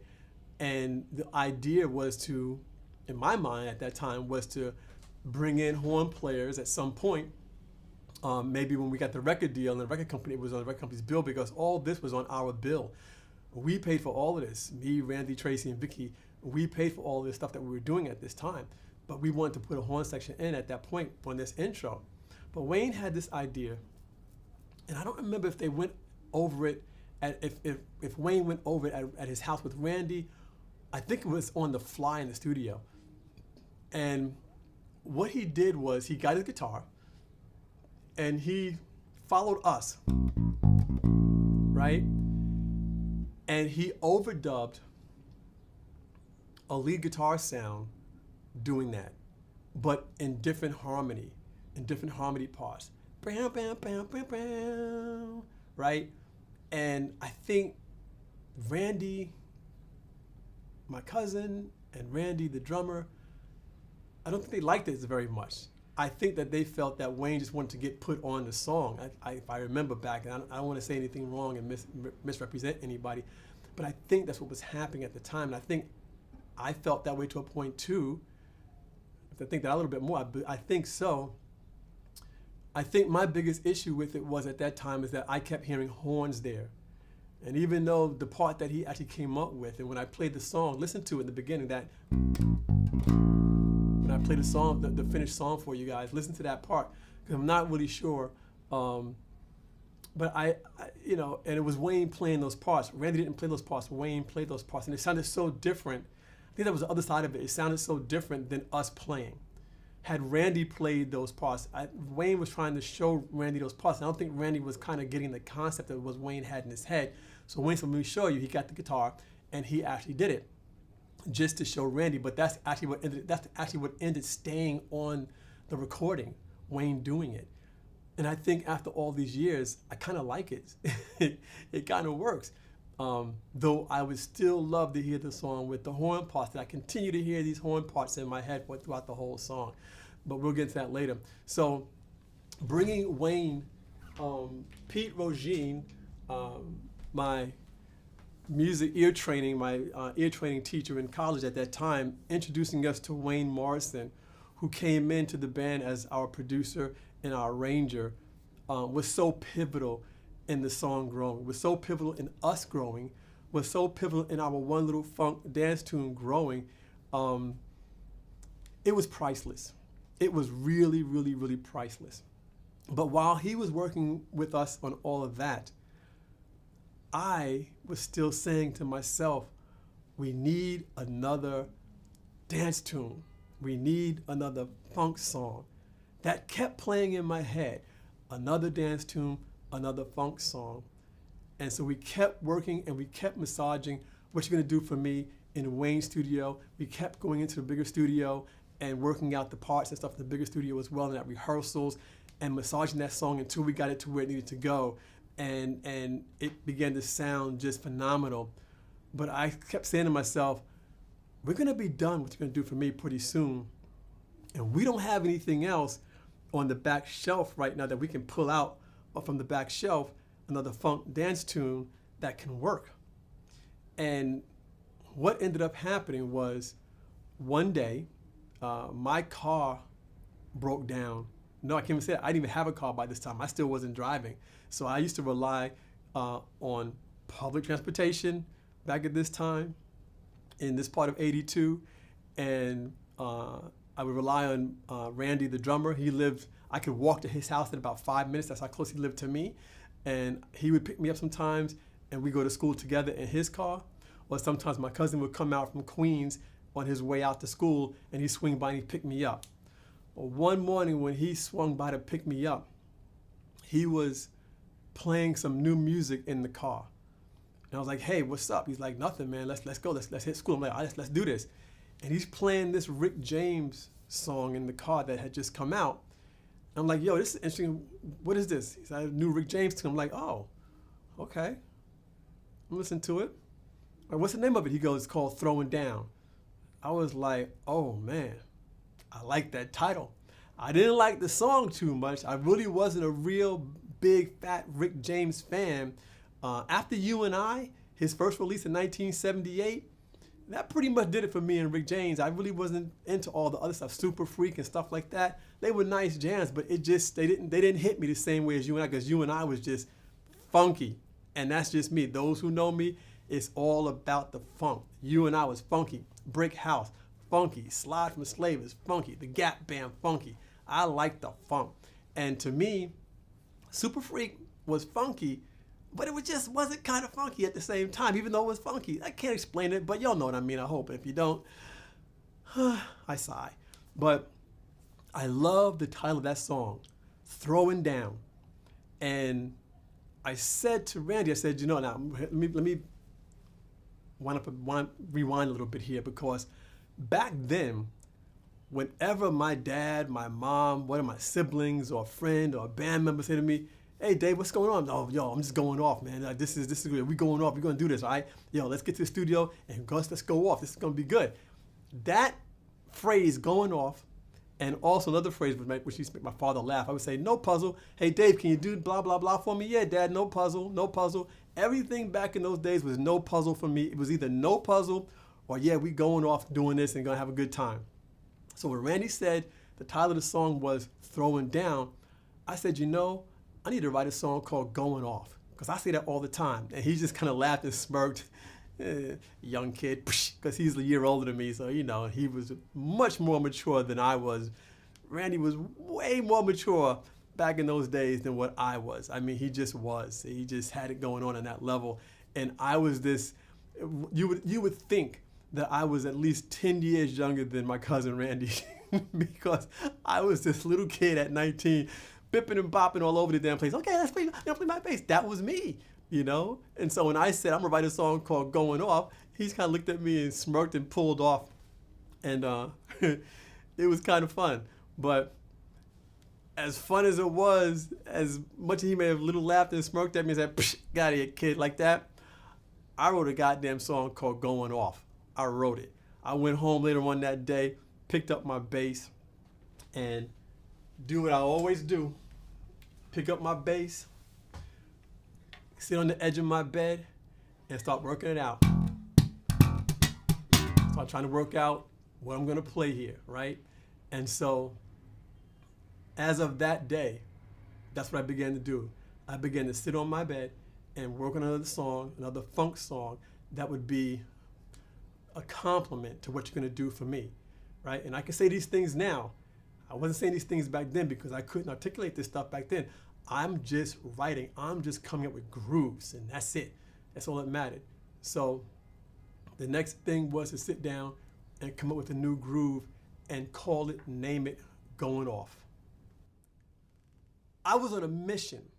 I was on a mission to write a funk song that was so close to Slave, to their song Slide from 5 years earlier in 1977. I mean, if you go back and listen to some of the earlier podcast episodes from 2018, I tell you how I came across Slide. It's like I was in ninth grade, 1977, and this girl, Lori Fisher, I was in the gym playing basketball and messing around. This girl, Lori Fisher, came running down the steps into the gym, yelling my name, David, David, David. And I'm like, what, Lori, what? And she's like, there's this new song out called Slide by a band called Slave. Or is it Slave by a band called Slide? I don't know. I really don't remember, but you have to hear it. It's so funky and the bass is so killer. You have to hear it. Now, I haven't been playing bass, maybe all of about 4 months. But you would think I was playing longer because I had people just into bass and bass. I was a bass freak back in those days. It was ridiculous, right? But be that as it may, so what I did is on the way home that day, I took the bus home and the train from Manhattan into Queens like I normally would do, and I go to 169th Street past that mall, Funkin' for Jamaica, right? And in the 169th Street Mall in Jamaica, Queens, there was a record store right at the terminal. I think it was called Terminal Records. I don't remember. I think it was Terminal Records. And I walk in, I asked the guy, the sales guy, I said, do you have a song called Slide by Slave, or maybe Slave by a band called Slide? I don't know, but a friend was just telling me about it, and she wants me to hear it. He goes, oh yeah, we do. It just came out. I was like, all right, cool, let me hear it. So he grabbed the album, showed me the album and everything, and I was skeptical because I had nothing like, I don't drop $8 on an album, and this really sucks. But Lori was pretty good. I got to give her props. She was pretty good when she was telling me about new songs that was coming out. She wanted to keep me in the loop of what was happening new back in those days. And I bought the album, took the album home, put it on the turntable, and played Slide. And my mind was blown. I was like, oh my God, this song, this bass line, standalone, once again, I call it a standalone bass line. You don't need no drums, you don't need no keyboards, no piano, you don't need nothing. Just let the bass funk, just let it play, and you can just dance with the bass line by itself. That's how funky Slide was. So I went back home and like I did, sat on my bed, and started messing with Slide. Just started playing it.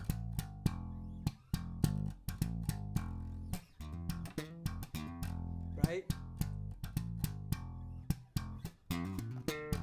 Just started playing with Slide, just messing with that groove until I became emotional about it. So I felt good about it. So I started getting hair standing up on my arms and just really, really feeling, that funk in that song and just transporting myself, taking myself back to 1977 with Slide, living in Queens and just playing that funk on my bass. And I kept doing it until I felt it.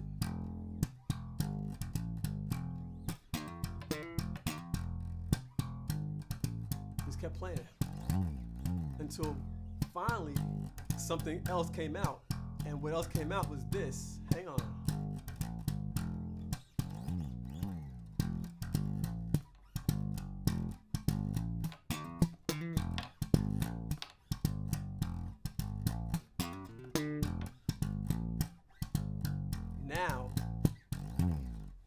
Now I had something. I was like, oh. Now remember, we're still back at Wayne's house working on What You're Gonna Do For Me, working on vocals and working on instrumental stuff in rehearsal studios and stuff. But I'm home, now got this new funky bass line that I'm really, really excited about. And I just keep playing it. So I memorized it.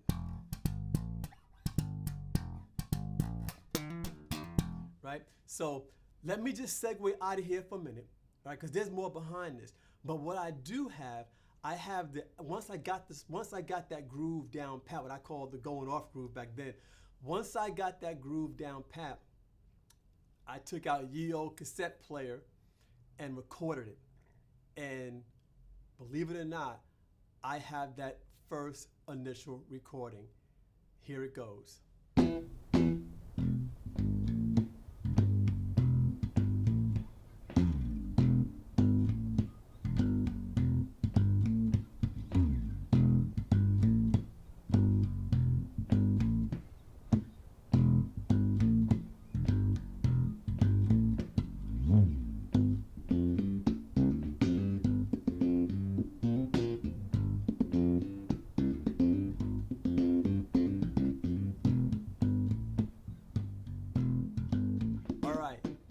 Check that out. Like that's the first time I ever played Going Off and I recorded it. It's like, well, that's the first recording of it, I should say.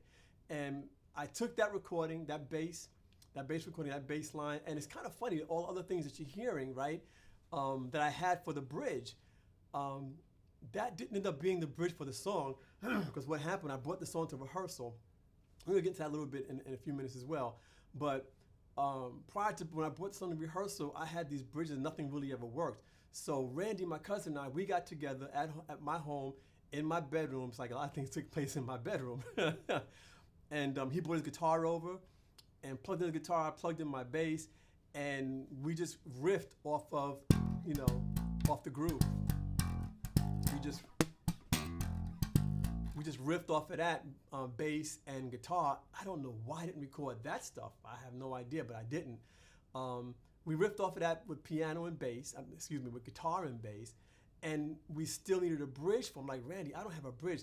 At that time, for me, coming up, I was surprised. I was very surprised when I came with the bridge, what you're gonna do for me, because that was not a strong point of mine back in those days. But my cousin Randy, it was for him, so he would hear my bass riffs, my grooves and stuff on the bass, and I'd come up with these bridges that just weren't working for it. He said, but I think I got something for it. So he played guitar, I'd play the bass riff, right?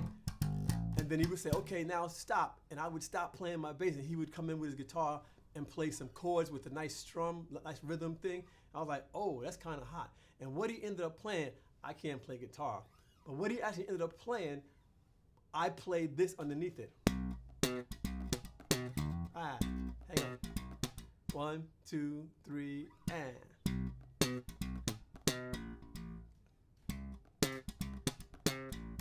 There you go, I'm messing up again. All right, messing up with my own damn song. What you gonna do now? I don't know. But here's what I played underneath Randy stuff. 1, 2, 3, and.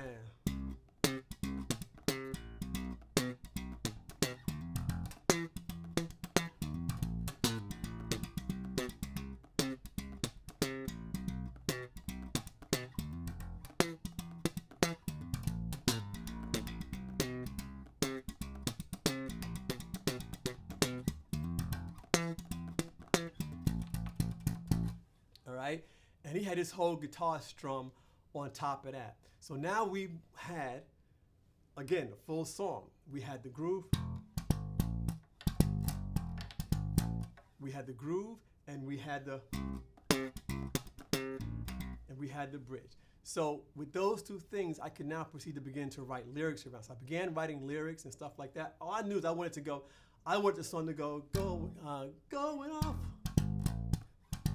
We're going off.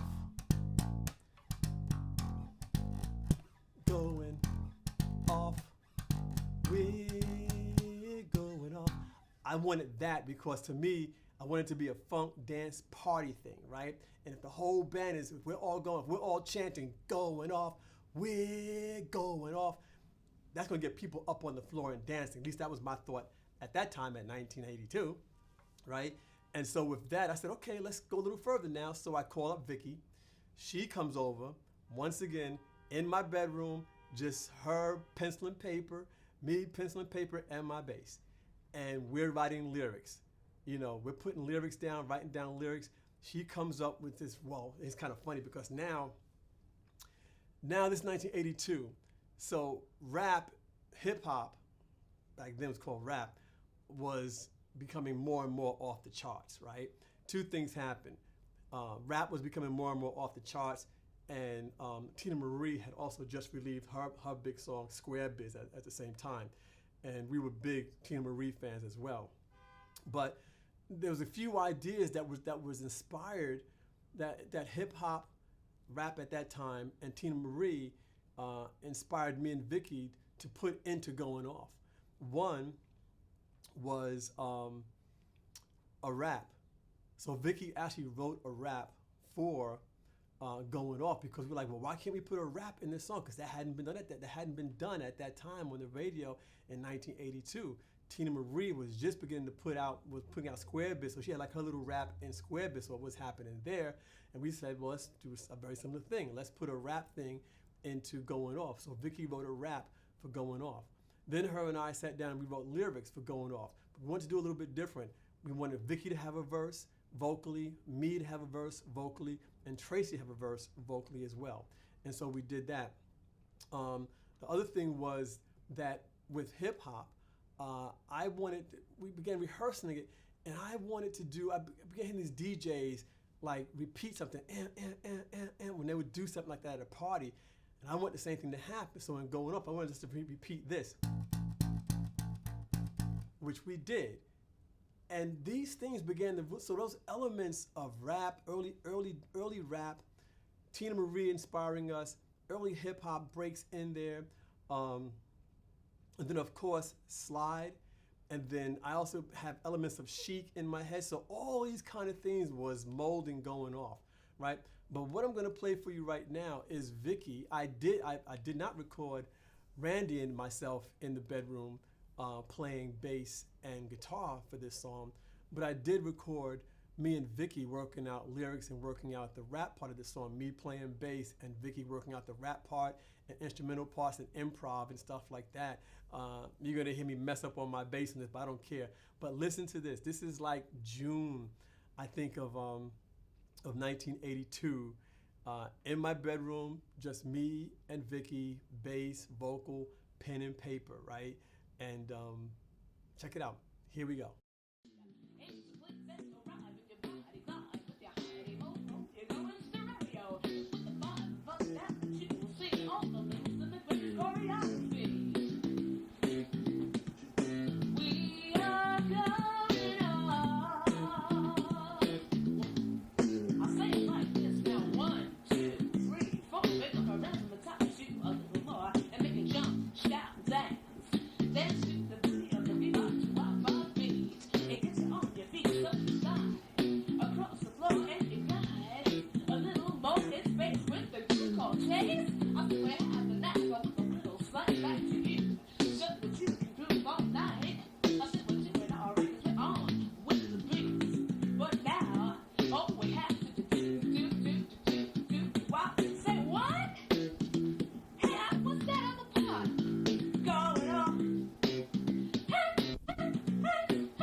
That sounds really cool. I mean, you can hear the raw stuff in that recording. You can hear Vicky, like, you know, just doing her thing vocally, coming up with the rap thing, and we're writing that stuff down and me playing my bass, and we were just in it. And we brought all of that back to a rehearsal, right? Now, this was also a very pivotal year for us as well, because we had learned a lot from Wayne in terms of how to approach a song with our instruments, but also how to approach songs vocally. And even though we weren't still all that strong vocally, Vicky definitely was still the strongest of us vocally. But even with that, you could hear her struggles as well. Her getting hoarse, not hitting all the notes, breath. I mean, we still struggled vocally, even with going off. We still struggled vocally. But there were also in the spring 82 some really cool things happening. So like one of the first things that comes to mind was 1982 was Tracy's graduation year, right? She turned 18 in 1982, and she graduated from high school that year as well. And I took her to the prom, and that was just like, I didn't go to my prom because I flunked out. So I didn't go to my prom. That was a wrap. That was a wrap in 1980. I'm like, ain't going there, whatever, you know. But I took her to the prom, and that was so cool. Except everything was cool about the prom, except I wore my grandfather's shoes. That was a huge, I'm trying to save money, right? I went out and bought this damn burgundy tuxedo, which looking at it now, well, even looking at it back then when the pictures came out, like that tuxedo was ugly, you know, but it looked so 1970s. It was like 1982. I'm like, this looks old fashioned. And I had on my grandfather's shoes that happened to fit my feet, but not really quite fit my feet. And they hurt like hell, you know. So in that respect, it was horrible. But in terms of the prom itself, and her mom being there, Vicky and Randy got in their cars and they followed me out to Queens to Tracy's house to pick her up and give her a massage, all that kind of stuff. It was really, really, really a nice time. God, it was such a great memory. That's such a great memory. Another thing that happened at that time, which was really cool, was the name of the band. We still hadn't had a name for a band. So we got together at my house again in Long Island, sat in the dining room, began tossing names around. And every name we came up with just totally sucked. It was like, no, that's not us. We were trying to think of names that we can give ourselves, you know, that had meaning. You know, what does this mean? Like Chic was all about being chic, and that was their whole brand, looking good, feeling good, playing good music. Earth, Wind, and Fire, the Elements, that was all good, right? And we wanted something along that line, but we could not think of anything that we felt was catchy and that we liked. And I don't even remember at this point what other options there were. But then right around the time we was about to say, forget it, we'll come back and we'll think about some more, we'll get back together and think what we think about, and that's it. Tracy says, what about Chace? And we all sat back at chairs and go, oh, well, what does that mean? I don't know. Chace. It just sounds really good. Well, if we spell it C-H-A-C-E, that could be kind of cool. Like we're ace, like ace of spades, like we're the aces in the deck. We're the ones, right? Yeah, all right, cool. So we said, all right, let's think about that. But when it came to all the other names that we have for the band, we were like, they all suck. Chace is it. And we took Chace and we ran with Chace, and it's still, to me, a killer name. Another thing we began to do was we began to realize the value of our lives, because now we had a producer working with us. We were about to approach and go into a multi-track recording studio, you know, and begin to record professionally after having put in so much work on these songs, you know. And we were like, yo, no drugs, no alcohol, no hanging out late. You get in your car, you put on your seatbelt, get into an accident, it'll increase your lifespan. You know, let's try to eat the best way we can.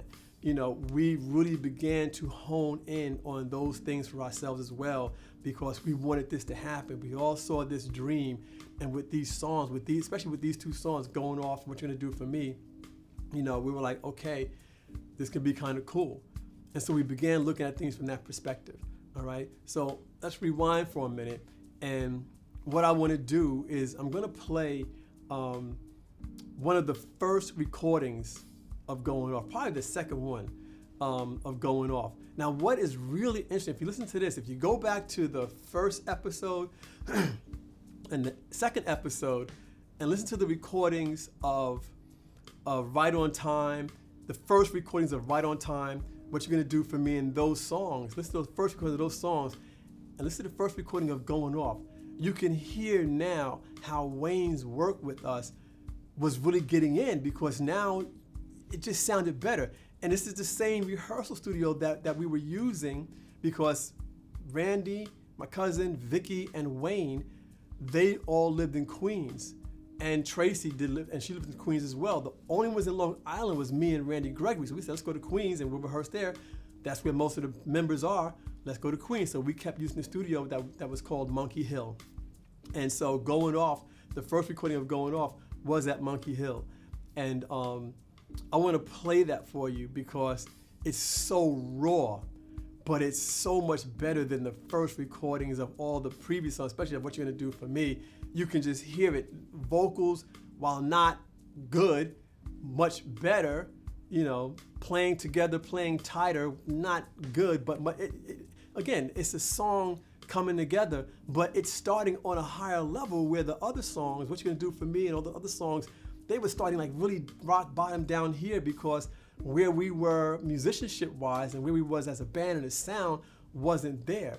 But now with Wayne, it had jumped up a notch, and you hear that in Going Off, in the first recording of Going Off. Check this out, and I'll come back with you on the back end of this, all right? It's kind of long. I'm going to play the whole thing. Sorry to do this to y'all, but I want to play the whole thing for you. I really want you to hear this because you can just hear the rawness and all that we're trying to do.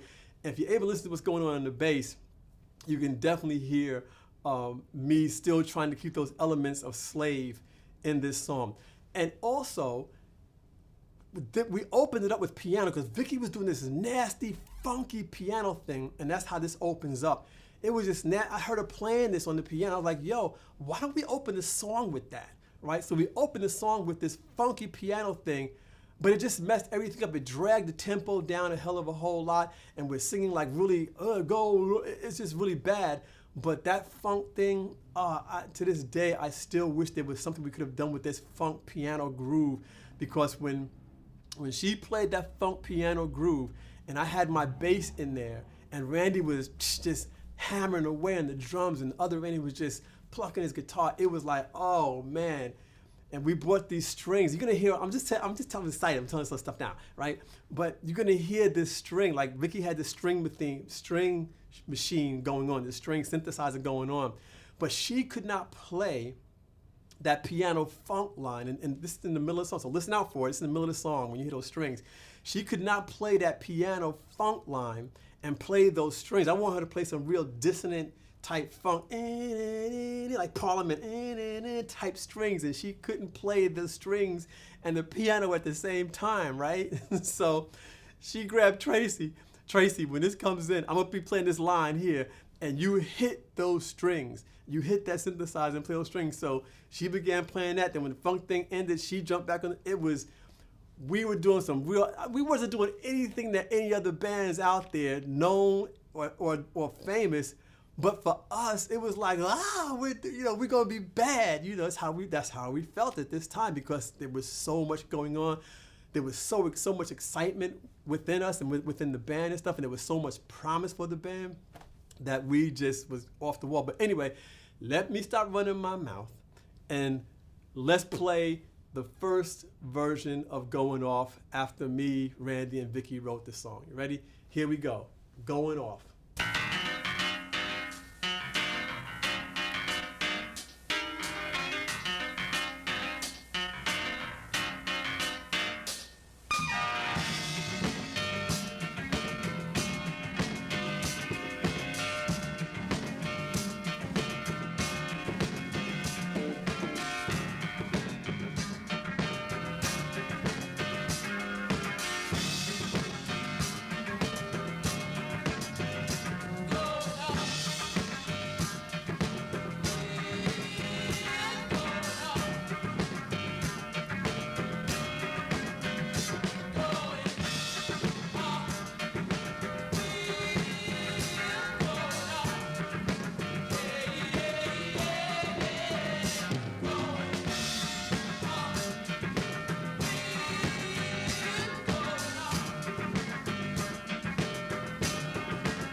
All right.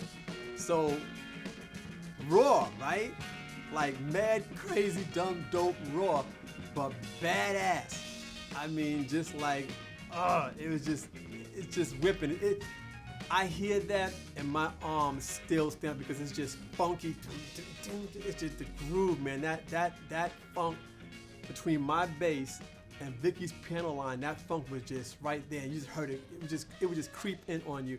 And I wish there was a way that we could have recorded that version similar like that, but just a higher end version of it. But as funky as that piano line worked, when Wayne came down to rehearsals, as funky as that piano line was against my bass, it just didn't work for the song.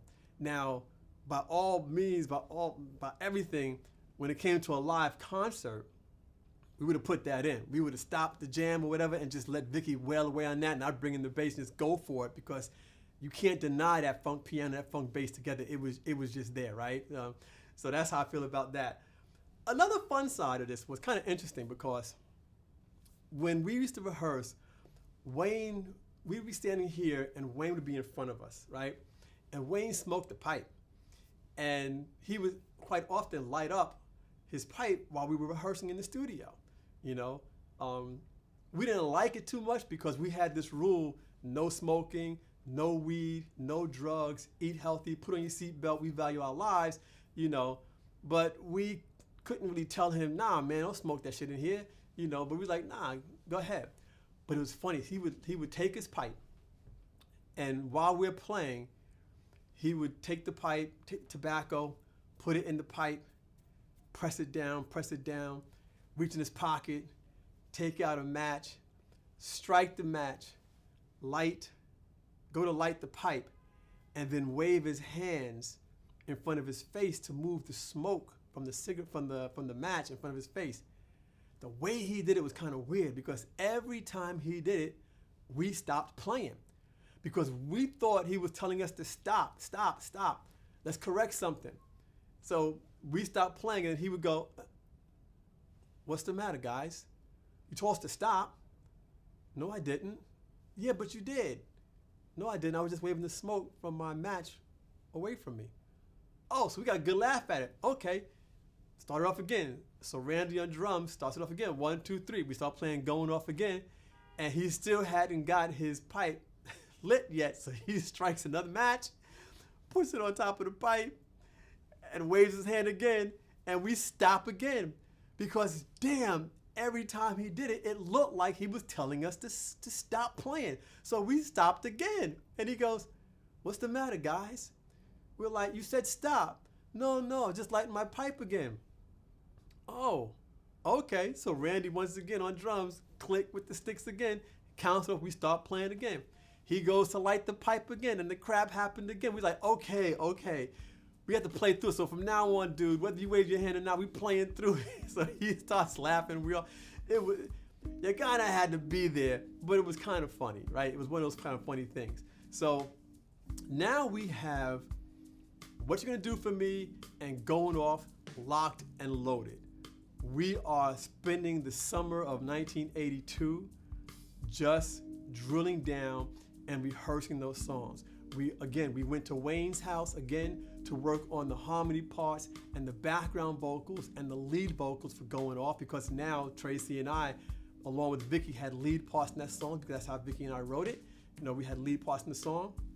And so we had to get our lead vocal game up a few notches, because again, bottom line is that I never thought about being a singer. I was, in my mind, back in those days, I'm a bass player and I write songs. That to me was my strength. Now, we all know that my idol is Lionel Richie, and so I did plan at some point to, get vocals in my ballads. I figured by the time the band got there, by the time we got out there and got famous and that kind of stuff, I would record Share a Little Love, and then I'd bring my vocals in, and I would be better at singing by that time, right? But in this early stage, it wasn't like that. My vocals were still very weak. So was Tracy's, but Vicky was strong, and Vicky was clearly the lead singer of the band. Tracy and I were definitely the background vocalists of the band, and me, the lead male vocalist, as I began to work at getting my vocals up to where they could become better, right? But we're spending the whole summer of 1982 in the woodshed, in the studio, just working on going off, working on what you're gonna do for me, and getting ready for the big day that we can hit the recording studio and record these songs professionally the way everybody else out there, all the professional artists, be it Rick James or the Jacksons or Earth, Wind & Fire, the Commodores, Chic, whoever. We are now a young new group coming up from New York City with a hot sound that we have. And that shit was exciting. It was extremely exciting. I was, as they say these days, living the dream. And it was happening, and we were all psyched out. So finally, by the fall of '82, we began going to different studios, looking at different studios to record these two songs, What You Gonna Do For Me and Going Off. And I think Randy came across this studio called Right Track. It wasn't new, but it was fairly new. I think it was built in 1976, 1977. Huge facility, right? Huge facility. They would record orchestras there, so it had big, huge rooms and everything. And so what we wanted to do was jump in the car, the whole band, and begin to go and visit, all these different studios in New York City, so we can come back to Wayne, even though Wayne did have a list of studios that he wanted to try and use as well, that he liked. We wanted to pick a studio for ourselves that we thought that we liked as well. Now, keep in mind, Wayne had more studio knowledge and had been in more studios than we had been in our lives, as far as I'm concerned. But we'd pile in the car, and we'd make phone calls, and we'd make appointments to go to see the studios. And Right Track was the first one that we went to that I can remember us going to. I don't think we went to anything else prior to Right Track. And we get there, we're in the car, and we go, and we're looking for the studio. I think it was on 48th Street. I think it was at 48th Street, which is like the music block in Manhattan. Everything in that block is music. Sam Ash music, Manny's music, all the historical music stores were on that block, and I believe Right Track was on that block as well. I think the entrance though was maybe around the corner or on the side in the alley or whatever. When we get to this studio, we're pacing, we're walking up and down the block like, where's the studio? Because there was no sign outside that said Right Track Studios. That's out in California. That didn't happen here in New York quite often, as far as I knew, right? So we're looking for this, we're back and forth, up and down the block. Where the hell is the studio at? So we called in, we got to a payphone because there were no cell phones then. We get to a payphone, we called up there. Hey, this is the band Chace. We're trying to find the studio. We can't find it. Well, where are you? We're on 48th Street by here. Oh, you're right in front of us. We're like, really? This building was like, look, dilapidated, broke down, just abandoned, messed up. We're like, this building with all the broken gates and broken shit all up in front of it, yeah, that's us. So we're like, yeah, well, all right, we'll be up there in a minute, but we was like, we was making faces, we don't know about this because this doesn't look right, this looks suspect, no, we don't know, because we want to record in a better place and this and that. So we walk in the building. I think we had to either walk up or down some steps. There was an elevator, had to get in the elevator and go up, and the whole time it was like, yo, this looks like some broke down crap. We need to turn around and just go home and call it a day and call another studio and just go there, maybe a Sigma Sound Studio or something like that, and check that out. But we said, no, we're here, let's keep on going. So we did that. We kept on going, got in the elevator, went up to whatever floor it was, and the elevator doors opened up and we stepped out and we were like, holy shit, blown away. Multi-million-dollar studio SSL console with flying faders and Uri speakers and all kind of crap that I know to talk about now, did not know how to talk about back then. I just stood there and said, oh my God, this place is gorgeous. All natural woods, all acoustical treatment. I mean, so much money. It wasn't a recording studio. It was a facility with multiple studios in there, right? And it was just gorgeous, gorgeous, gorgeous. I'll see if I have come across any pictures, not of us. We should have taken pictures of us in there, but we were so hyped up on just being in there. we didn't take any pictures. We did that a lot. We should have had a lot more pictures than what we actually have. We should have taken a lot more pictures at that time, but we weren't thinking about it because we were just having fun recording. We were so in the grind of doing our music and putting it out and getting a record deal and becoming successful in the music industry. We weren't caring about pictures, right? So we didn't take any. But maybe there's some pictures online I can find up on the studio and put them out there. So those who are watching on YouTube may see a little something. I don't know yet. But yeah, the studio was gorgeous. Gorgeous, beautiful, top of line, top rate, and cost a lot of goddamn money per hour, right? So we was like, okay, that's a lot of money. The studio, if I remember, was something like $250 an hour to use that studio. All right. Now we had a rule. We had this thing. We did not want, and we were not at record company level yet, but we wanted to be totally self-contained. We did not want the record labels or anybody paying our bills. We wanted to do this thing ourselves, at least initially, right?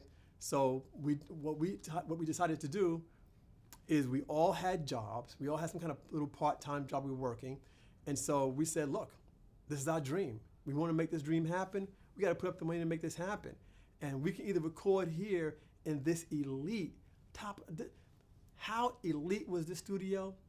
When we began booking the studio, we would get kicked out by Luther Vandross, by Hall & Oates, and by Billy Joel. We often had to change our rehearsal time because their record companies and stuff would block big hours of time that would overlap. So what we ended up doing was booking our sessions late at night for a couple of reasons. We booked it off time. One, instead of paying $250 an hour for studio time, we ended up paying, I think, $175 or $90, something like that, a little less than that per hour. We also had to pay the engineer because that wasn't part of the studio package. The engineers were mostly back in those days, were all independent engineers. It's not like today where people who produce and engineer, like me, I have my studio here, right? And so if I decide to go out there and start producing other artists and stuff like that, I can bring them in here and it's all good and I can charge them a fee, and whatever I charge, I'm included with the price of the studio. I make package deals and that's it. That's how I can do it. But that wasn't the case back in 1982. Back in 1982, you bought studio time per hour, you paid for the engineer per hour, and you had to also buy your tape, all right? So we used the engineer who was up and coming at that time, who's a big time engineer now. His name was Alan Meyerson, okay? And Alan did our initial recordings when we booked the studio at Right Track. He was expensive too, but because we did it off hours and because he was just kind of getting his thing going back at that time, if I remember correctly, I think we paid him $85 an hour, okay? Now keep in mind, we booked 5 hours per session. The first session we booked, that 5 hours was eaten up getting the drum sound, right? That 5 hours was eaten up getting the drum sound for Randy's drums, for the drum kit that was in the studio. And we were like, yo, again, we're new to this, so we had no idea. We went home, we told Wayne, obviously, about the studio. Let me reverse for a minute. We went home, we told Wayne about the studio. He knew about the studio. He was all in, he was fine. And so we booked the time. And we booked it for October. We couldn't get anything because the studio was so booked up, we had to book in advance. We booked it in October of '82, and those were our first sessions, if I remember. And it was awesome. I mean, we went in there, and the first session was, like I said, just getting Randy's drum sound, just tweaking the drums, just tuning the drums, just miking the drums. Something I don't have to do today because my electronic drum set sounds really good, just as good as those drums 40 some odd years ago. But once I tune them, once I set them and save it in the software, all I gotta do is turn it on and start playing. You couldn't do that back in those days. Every time you had to go back in and do the drums. And if the drummer made a mistake, you had to start from the beginning because you couldn't punch in. You couldn't, once the drums were done, they stayed. if anything on the drums would have changed, you had to go back in and do the whole thing over again. You just couldn't do drums over again by itself. You had to do the whole damn thing over again. So it was really tricky, but we were learning now. We were on a new level. We were on a new level because of Wayne, what he was teaching us. We were on a new level because now we're working in a flagship recording studio in Midtown Manhattan, and we were high on sunshine. We were high and happy as hell. We got that done, okay? We got Randy's drum stuff done, and then the next session that we booked was now the rhythm section, where me, Randy, Vicky, and Randy, we come in and we lay down drums, bass, guitar, and piano. And we did that session. That went pretty good. Later on in that session, I believe we worked on some of the background vocals as well, right? God, I mean, the first time we sang these songs with headphones on and in front of the mics in that kind of studio, the songs were just swallowing us up. Like our vocals, with all the work we did with Wayne at his house, it was still an overload because everything was so clear in the headphones. It was like, oh my God, everything was so clear in the headphones. Everything was so clear in the studio monitors in the control room. Everything just sounded good. And we didn't, me, Vicky, and Tracy, as the quote unquote singers of the band, we never had that experience, so we had to adjust to that. So if I was to play the first recording of Going Off with me, Tracy, and Vicky singing the verses. Matter of fact, let's go to that. We're gonna go to that. I'm gonna play that right now. All right. You're gonna hear this. You're gonna hear how the music just swallowed our voices up. All right. Let's go to that recording right now. Me, Vicky, me, and Tracy singing our parts of Going Off in the big studio. All right. You're gonna hear a huge difference in sound, obviously. And I'm just gonna play that one little section. I'm gonna fade it in, play those 3 vocals, and then fade it out again and come back in. Right. Yeah, you're gonna hear such a difference. All right. So here we go. Check this out.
Get the point?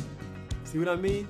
The music was just swallowing us, and as strong a vocalist as Vicky was, it threw her off. She was like, "Yeah, this is kind of different." I'm like, "So if it threw Vicky off, Tracy and I were catching hell because all I remember was oh my God, I'm not gonna be able to sing this song because it just sounded so bad." But over time, we got used to it, right? We got used to it, so we moved ahead. And we did the background vocals for the song, right? We had the instrumental down. When I recorded my bass, my first bass at first, it didn't sound good at all. It sounded muffled, it sounded horrible. So Wayne had a Fender Jazz, and that's one of the reasons why I have a Fender Jazz bass, which I play most of the time now, because Wayne's Fender Jazz bass is what I had to end up playing on both these recordings because my bass just sounded, my G&L, my red bass that you guys have seen me play many times over the last few years, just didn't cut it in the studio. It just didn't cut it, right?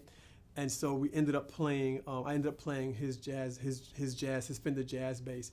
But that was, I had to go back and overdub the bass. And what was interesting is that when I went back to, and I thought I only remembered this. It's kind of an ego trip for me, but it was also kind of cool that I could do it.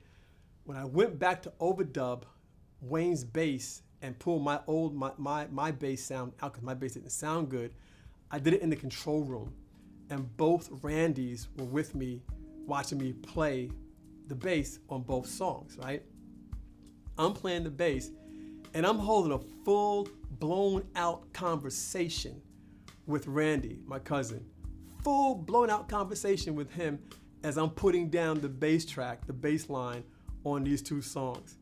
And I remember me doing that, but it wasn't until maybe literally about 6-7 months ago, Randy Gregory, the drummer, he and I were on a phone call. He said, "Yo, Dave, man." I'm like, "Yeah." He's like, "You remember we was laying down, you doing your bass overdubs on the songs?" I said, "Yeah." In the control room, he goes, "Yeah." He goes, "Yo, I remember you was having a full conversation with me and Randy while playing the bass line on both songs." I like, "You remember that too?" He's like, "Yeah, man. I thought it was just me." I didn't want to say anything to anybody about that because to me, in my mind, 40 some odd years later, I'm ego tripping. But I did that. And again, I was proud of myself because I was holding an actual full-blown conversation about putting down these bass parts. To me, that was kind of cool for me. And I know there's a gazillion musicians out there, especially now, who are awesome musicians, who do the same damn thing. But I'm talking about little old me, a little less confident, no confident me back in those days, low self-esteem me back in those days was actually throwing down, playing these bass lines and having a conversation at the same time. So I was that excited me. And when Randy mentioned that to me 7-8 months ago, I was so happy that he remembered, because it like validated me in some kind of stupid ego tripping way. It validated me. Like I needed that 40 years later. I didn't, but it's fun mentioning it. Anyway, so we got the bass parts down, and listen to those bass parts. All right, when I play these songs, listen to those bass parts, because remember, I was holding a conversation while I was playing those bass parts. All right, I'll just leave it right there. I'm gonna leave it right there. That's when I'm leaving. All right. So we got down the drums. We got down the instrumental parts of the song. Then we did rough vocals, so we can really get the songs. We can follow the vocals in the song. We're playing our instruments, and now we came to doing the background vocal in the song. And this is where the work with Wayne really began to pay off, because now we're better adjusted to the headphones, and we had the engineer, we had Alan bring down the volume in the headphones so that it wouldn't be blasting us away. We could handle it. So he did that, and we had to. It was really funny because, and this is just this wow, this is just hitting my mind now. We were in the vocal booth, and we're in the vocal booth trying to get these things down. The harmonies weren't coming together. We had practiced and labored at Wayne's house over these harmony parts to get them smooth. They were sounding really good at his house. And now we're in the big studio and it sounds like crap. I'm saying to myself, damn, we really can't sing. If we don't get our vocals together, this crap ain't gonna really freaking happen. But what we learned, again, these are lessons learned when you're young and you're out there doing your thing. Alan came into the vocal booth, and he began to position us in different places, because at one point, Vicky was louder than me and Tracy. At another point, I was louder than Vicky and Tracy. At another point, me and Tracy were louder than Vicky. And what we had to do was find the positioning around the microphone where we all sounded like one. And especially as we began to harmonize and bring our voices together to sound like one in that respect as well, we had to begin to do that. And what we ended up doing, we had to get water, all kind of crap. So what Alan, the engineer, ended up doing was getting tape and putting tape on the floor and putting our name on the tape. David, you stand here. Tracy, you stand there. Vicky, you stand there. And I don't care wherever you guys go, you need to take a break, go to the bathroom. As they say these days, a bio break, you need to go to the bathroom. You want to get some water. You want to get outside and get some fresh air, what do you do? Fine, but when you come back in, stand on those pieces of tape with your name on it. We was like, okay, and we did that. What a huge difference that made.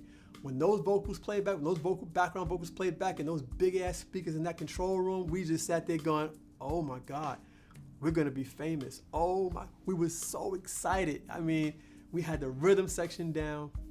We got the drums tuned up. We got my bass line down, the better bass line with the better bass sound down on my bass. We got the rhythm section going. It was hot and cooking. We got the background vocals down. What's next? Rough lead vocals. All right, rough lead vocals. So now we got to go in the booth and get the rough lead vocals down. And again, it was difficult, especially for me, because, and I'm going to probably say Tracy also, but I don't want to speak for her, but it felt that way at that time. And listening back to some of the recordings, it kind of sounds that way too. And Vicky as well, because there are recordings with her struggling getting that together as well.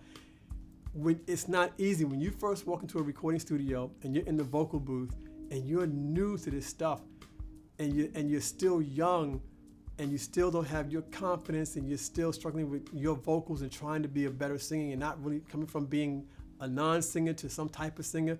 It was rough. But the background vocals was so killer that we had confidence that at some point we get the lead vocals down. And so we got in there and we worked on it and and Vicky got hers down, I got mine down, Tracy got hers down, and now we had full songs.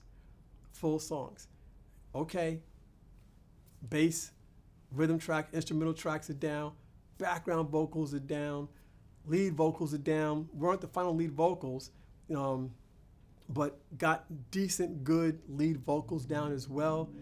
Got a rough mix in the song, and it was all killer. It was all sounding great. Now, we had to come back a few times to tweak the vocals and get some more work done on the vocals as well. Vicky had to come in and do her harmony parts and what you're gonna do for me.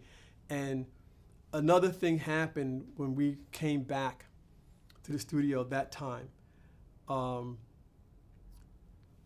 Me and Tracy drove in. We had planned on staying in Manhattan overnight at this hotel called the President's Hotel with some cheap dive, man. It was cheap, real cheap. But we booked this hotel called the President Hotel, went to park the car, and we're going to the studio and getting ready to do more vocal tracks, more lead vocal tracks, to get them better and better and better, right? We go into the building, to the crappy looking building, and water dripping and pipes and fire escapes hanging off. The building was really crazy until you go inside and you're like, whoa. And we get in the elevator. And as we get in the elevator, we hear this, right? We hear this, muffled drums and bass. And I'm like, what's that? And we hear this. And as the elevator gets higher and higher up, it becomes clearer and clearer. It gets punchier, more punchier. We're like, well, that sounds kind of cool. I wonder whose session that is. That sounds really good. Like, wow, that sounds cool. And we're coming up the elevator, and the elevator doors open. And when the elevator door opened, it was going off. Our engineer, Alan, was blasting the song in the studio, just getting a rough mix and preparing for the session. And Tracy turns to me, she goes, what does that feel like? I'm like, what does what feel like? It's like that's your groove, that's your bass, like that's your baby song. I'm like, I know. She goes, that's gotta feel good. I'm like, yeah, because when she said that, what it reminded me of was sitting on the edge of my bed in my bedroom with my bass, trying to come up with a funk bass line so I can name it Going Off. And here I am in this multi-million-dollar facility with the rest of my bandmates, and the engineer is cranking that, and it sounds hot. And I'm like, that song is such a freaking hit. It's ridiculous, right? And so we go back in, catch up with the rest of the band members, and we continue on with that session, getting the lead vocals as good as we can get them for that particular time, for that particular session. And that was how that went down in the main studio. So what I'm going to do now to wrap up this episode is I'm going to play both songs as to where we left them, right? These are the two final songs, what you're going to do for me, Going Off, as we recorded it in Right Track Studio back in the fall, October, and I think part of November of 1982. Here you go. What you gonna do for me? Going Off, flat out. Let me know what you think. Here we go.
that's them going off.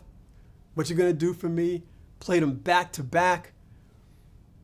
I would love to know what y'all think about the songs. So please, on the website, leave comments, or on Facebook, leave comments. Send me an email. Let me know what you think about the song, because I got some ideas with these songs. All right. So I would love to know your feedback.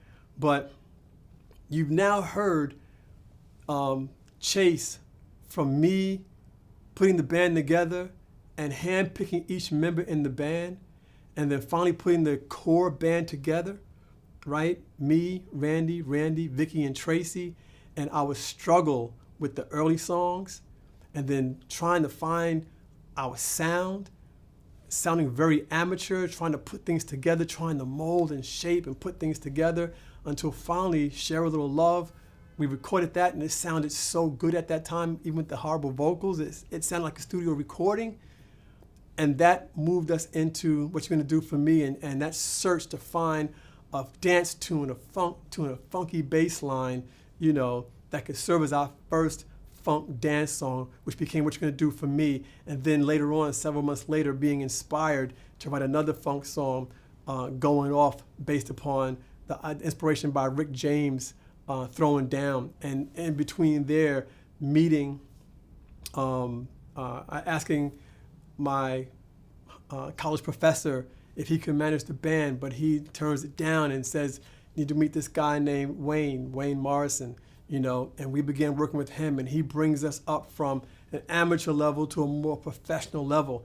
And after we did those two recordings, after we did the recordings at Right Track Studio, everything that we did from that point forward just was on this level. We just knew what to do from that point forward. We just knew what to do. When I came with a new bass line, I would write lyrics, bring it to the band. They come with parts for it, or a bridge, whatever was needed for the song, and we rehearsed it, and bam, it was right there. And you got a peek of that with Going Off, because after Wayne worked with us on Going Off, not Going Off, What You're Gonna Do For Me, you heard that escalation in sound with Going Off when we brought Going Off to the band, and that began to happen. There were two more songs that came after Going Off, What You're Gonna Do For Me. One was called Dancing, other one was called Reaching. Way similar but different from What You're Gonna Do For Me and Going Off, but bad. So I'm gonna leave this episode right here, and when we come back in on part 4, we're gonna listen to Dancing and Reaching. Now, these were done in a rehearsal studio because we never went back to Right Track. We never recorded on that professional level ever again.